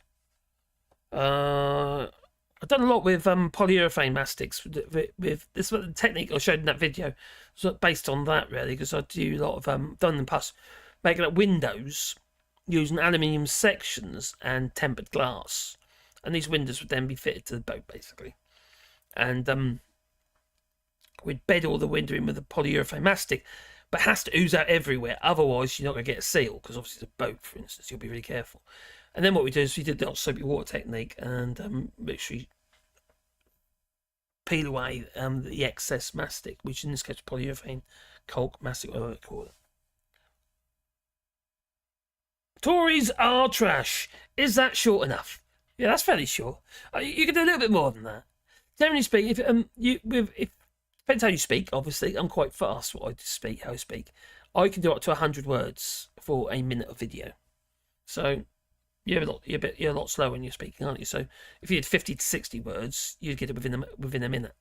So you can script it. You can teleprompt it if you want to make it easier, or you just speak your thoughts. Some people just like that. Take a number 3. Be good. I'm tired too, so I'll be going in a minute. That's 3 hours. God, nearly. You have to keep on uploading regularly, yes. And that would be my undoing. I couldn't be effed. It's tricky though, because things are different on different types types of videos. Like for instance, my woodworking channel, not with the shorts so much because you need to put quite a few of them on, but with long form content, you can get away with 1 a week, 2 a week, 3 a week maybe. But when you're talking about trending content, you have to go with the flow. You have to go whatever's happening, whatever's going on at the time. So ideally, you need to do quite regular videos, but not necessarily too close together, which I tend to do sometimes, because one video can knock the other one out. But if it hasn't been performed anyway, it doesn't make any difference. You've just used a credit card with the corner cut off. Yeah, literally, Alf Smith. Literally. But also with this soapy water that does the thing. The soap I was using was a bit too soapy. That's what I had to hand, you see. Because it was a random video. I just made it. I to make this video. And it wasn't planned or anything. So I just got some mastic or caulk and squeeze it into the corner of the joint and squirt a bit of fairy liquid and cut the mastic off. A lot of comments I was getting is that they're saying, push it into the joint. You do that, smear at the edges. And that's where the problem is. Oh, you just use your finger. They go. The problem, your finger's round. And where it's round, it goes into the corner. You end up with a really thin edge and you smear it. And by doing that, that'll peel. That'll peel away. It won't make a seal, you know. Or it'll go all black and horrible. You go all grimy behind it. I've seen it so many times. I definitely won't be doing shorts of limericks. Read out by American AI voices. About topics of the day. Actually, the thing about the limericks is, how do you get AI to... You've got to do them you've got to give them feeling, haven't you? A bit of emotion. So, yeah, I think you need to speak. And you don't have to see it. This day, you can do AI avatars. See, you can use any old character, and his mouth is moving to your words. So you don't have to be in the video. But that'd be quite cool, actually. Especially if you do it on current affairs and stuff as well. So it becomes trending as well as cool. But you do have to upload regularly. You're right, Tommy Gunn. Strange. Trifles go viral. I'm tired.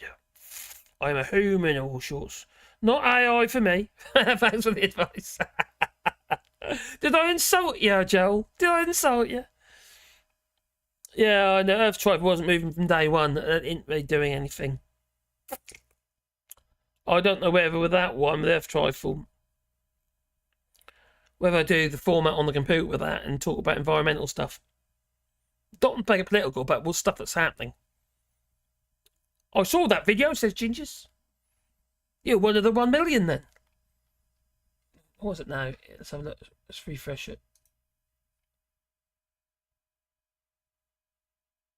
977,000 now. God's sake.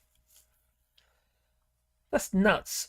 And it doesn't look like it's actually slowing down.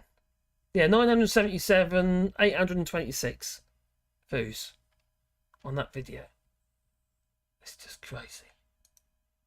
Anyway, I said I'm going to make a move. I think I bet, because I am literally falling asleep. Yeah. I need something. I think it's rather uplifting. That I do. Not offended, all shorts. I'm questioning my own humanity. I do love your comments, though, mate. I do. I can't always comment on them. Yeah, reply, because obviously there's so many you have to reply on there, but I do read them. Even though they are long. Did I? Look, I can't often read one on the toilet in the mornings. Oh, apparently, using your devices on the toilet can give you hemorrhoids. I feel like doing that one now. I'm not kidding you. I'm not. Where's my phone?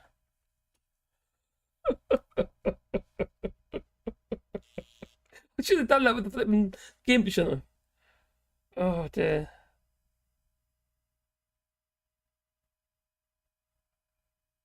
Apparently John Cleese is surprised at GB News showcasing for a serial liar Boris Johnson. Well, wasn't John Cleese on there as well? Oh, where is it now? Oh, here we go.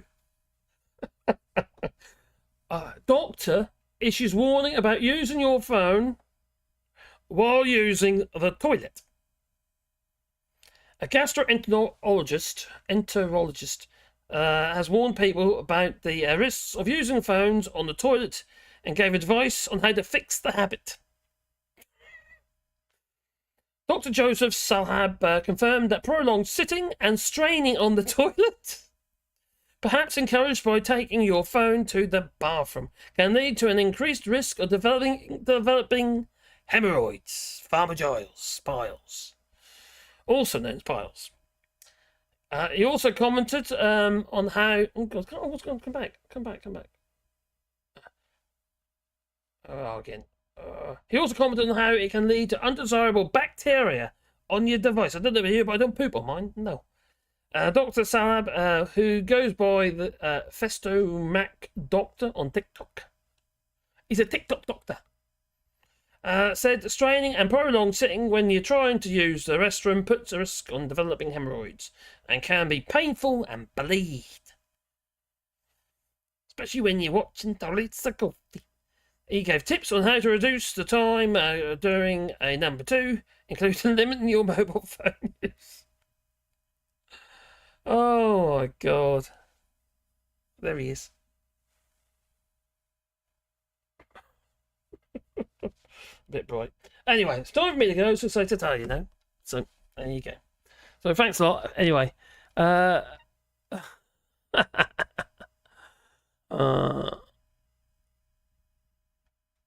yeah, don't forget people all like pan. I keep forgetting about that. Helps the channel, you know. Well, I think that's bollocks now, to be honest. All shorts is a dying breed, it is. Right, it's getting quite late, I must say.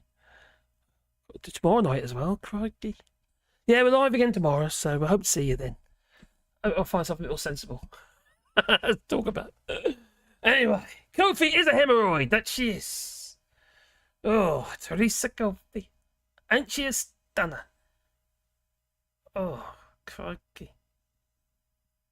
She's horrid, isn't she, inside? And outside, actually.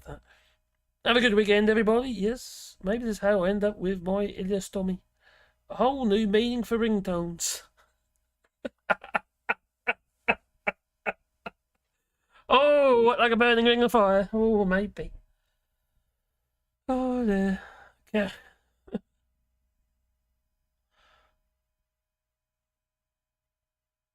The governments are starting with their AI shite that they are. Just pull out the plug. Okie dokie. Anyway, it's time for me to go, so to tell you now. What can I leave you with? I think it ought to be that one. But the structural reforms that we're about to deliver include the Brexit Freedoms Bill. And everybody who came to the Brexit Freedoms Bill is a fantastic piece of legislation, defining constitutional piece of legislation that will remove the dead hand of EU laws from our statute book finally. There are over 2,400 EU laws that will be amended or repealed.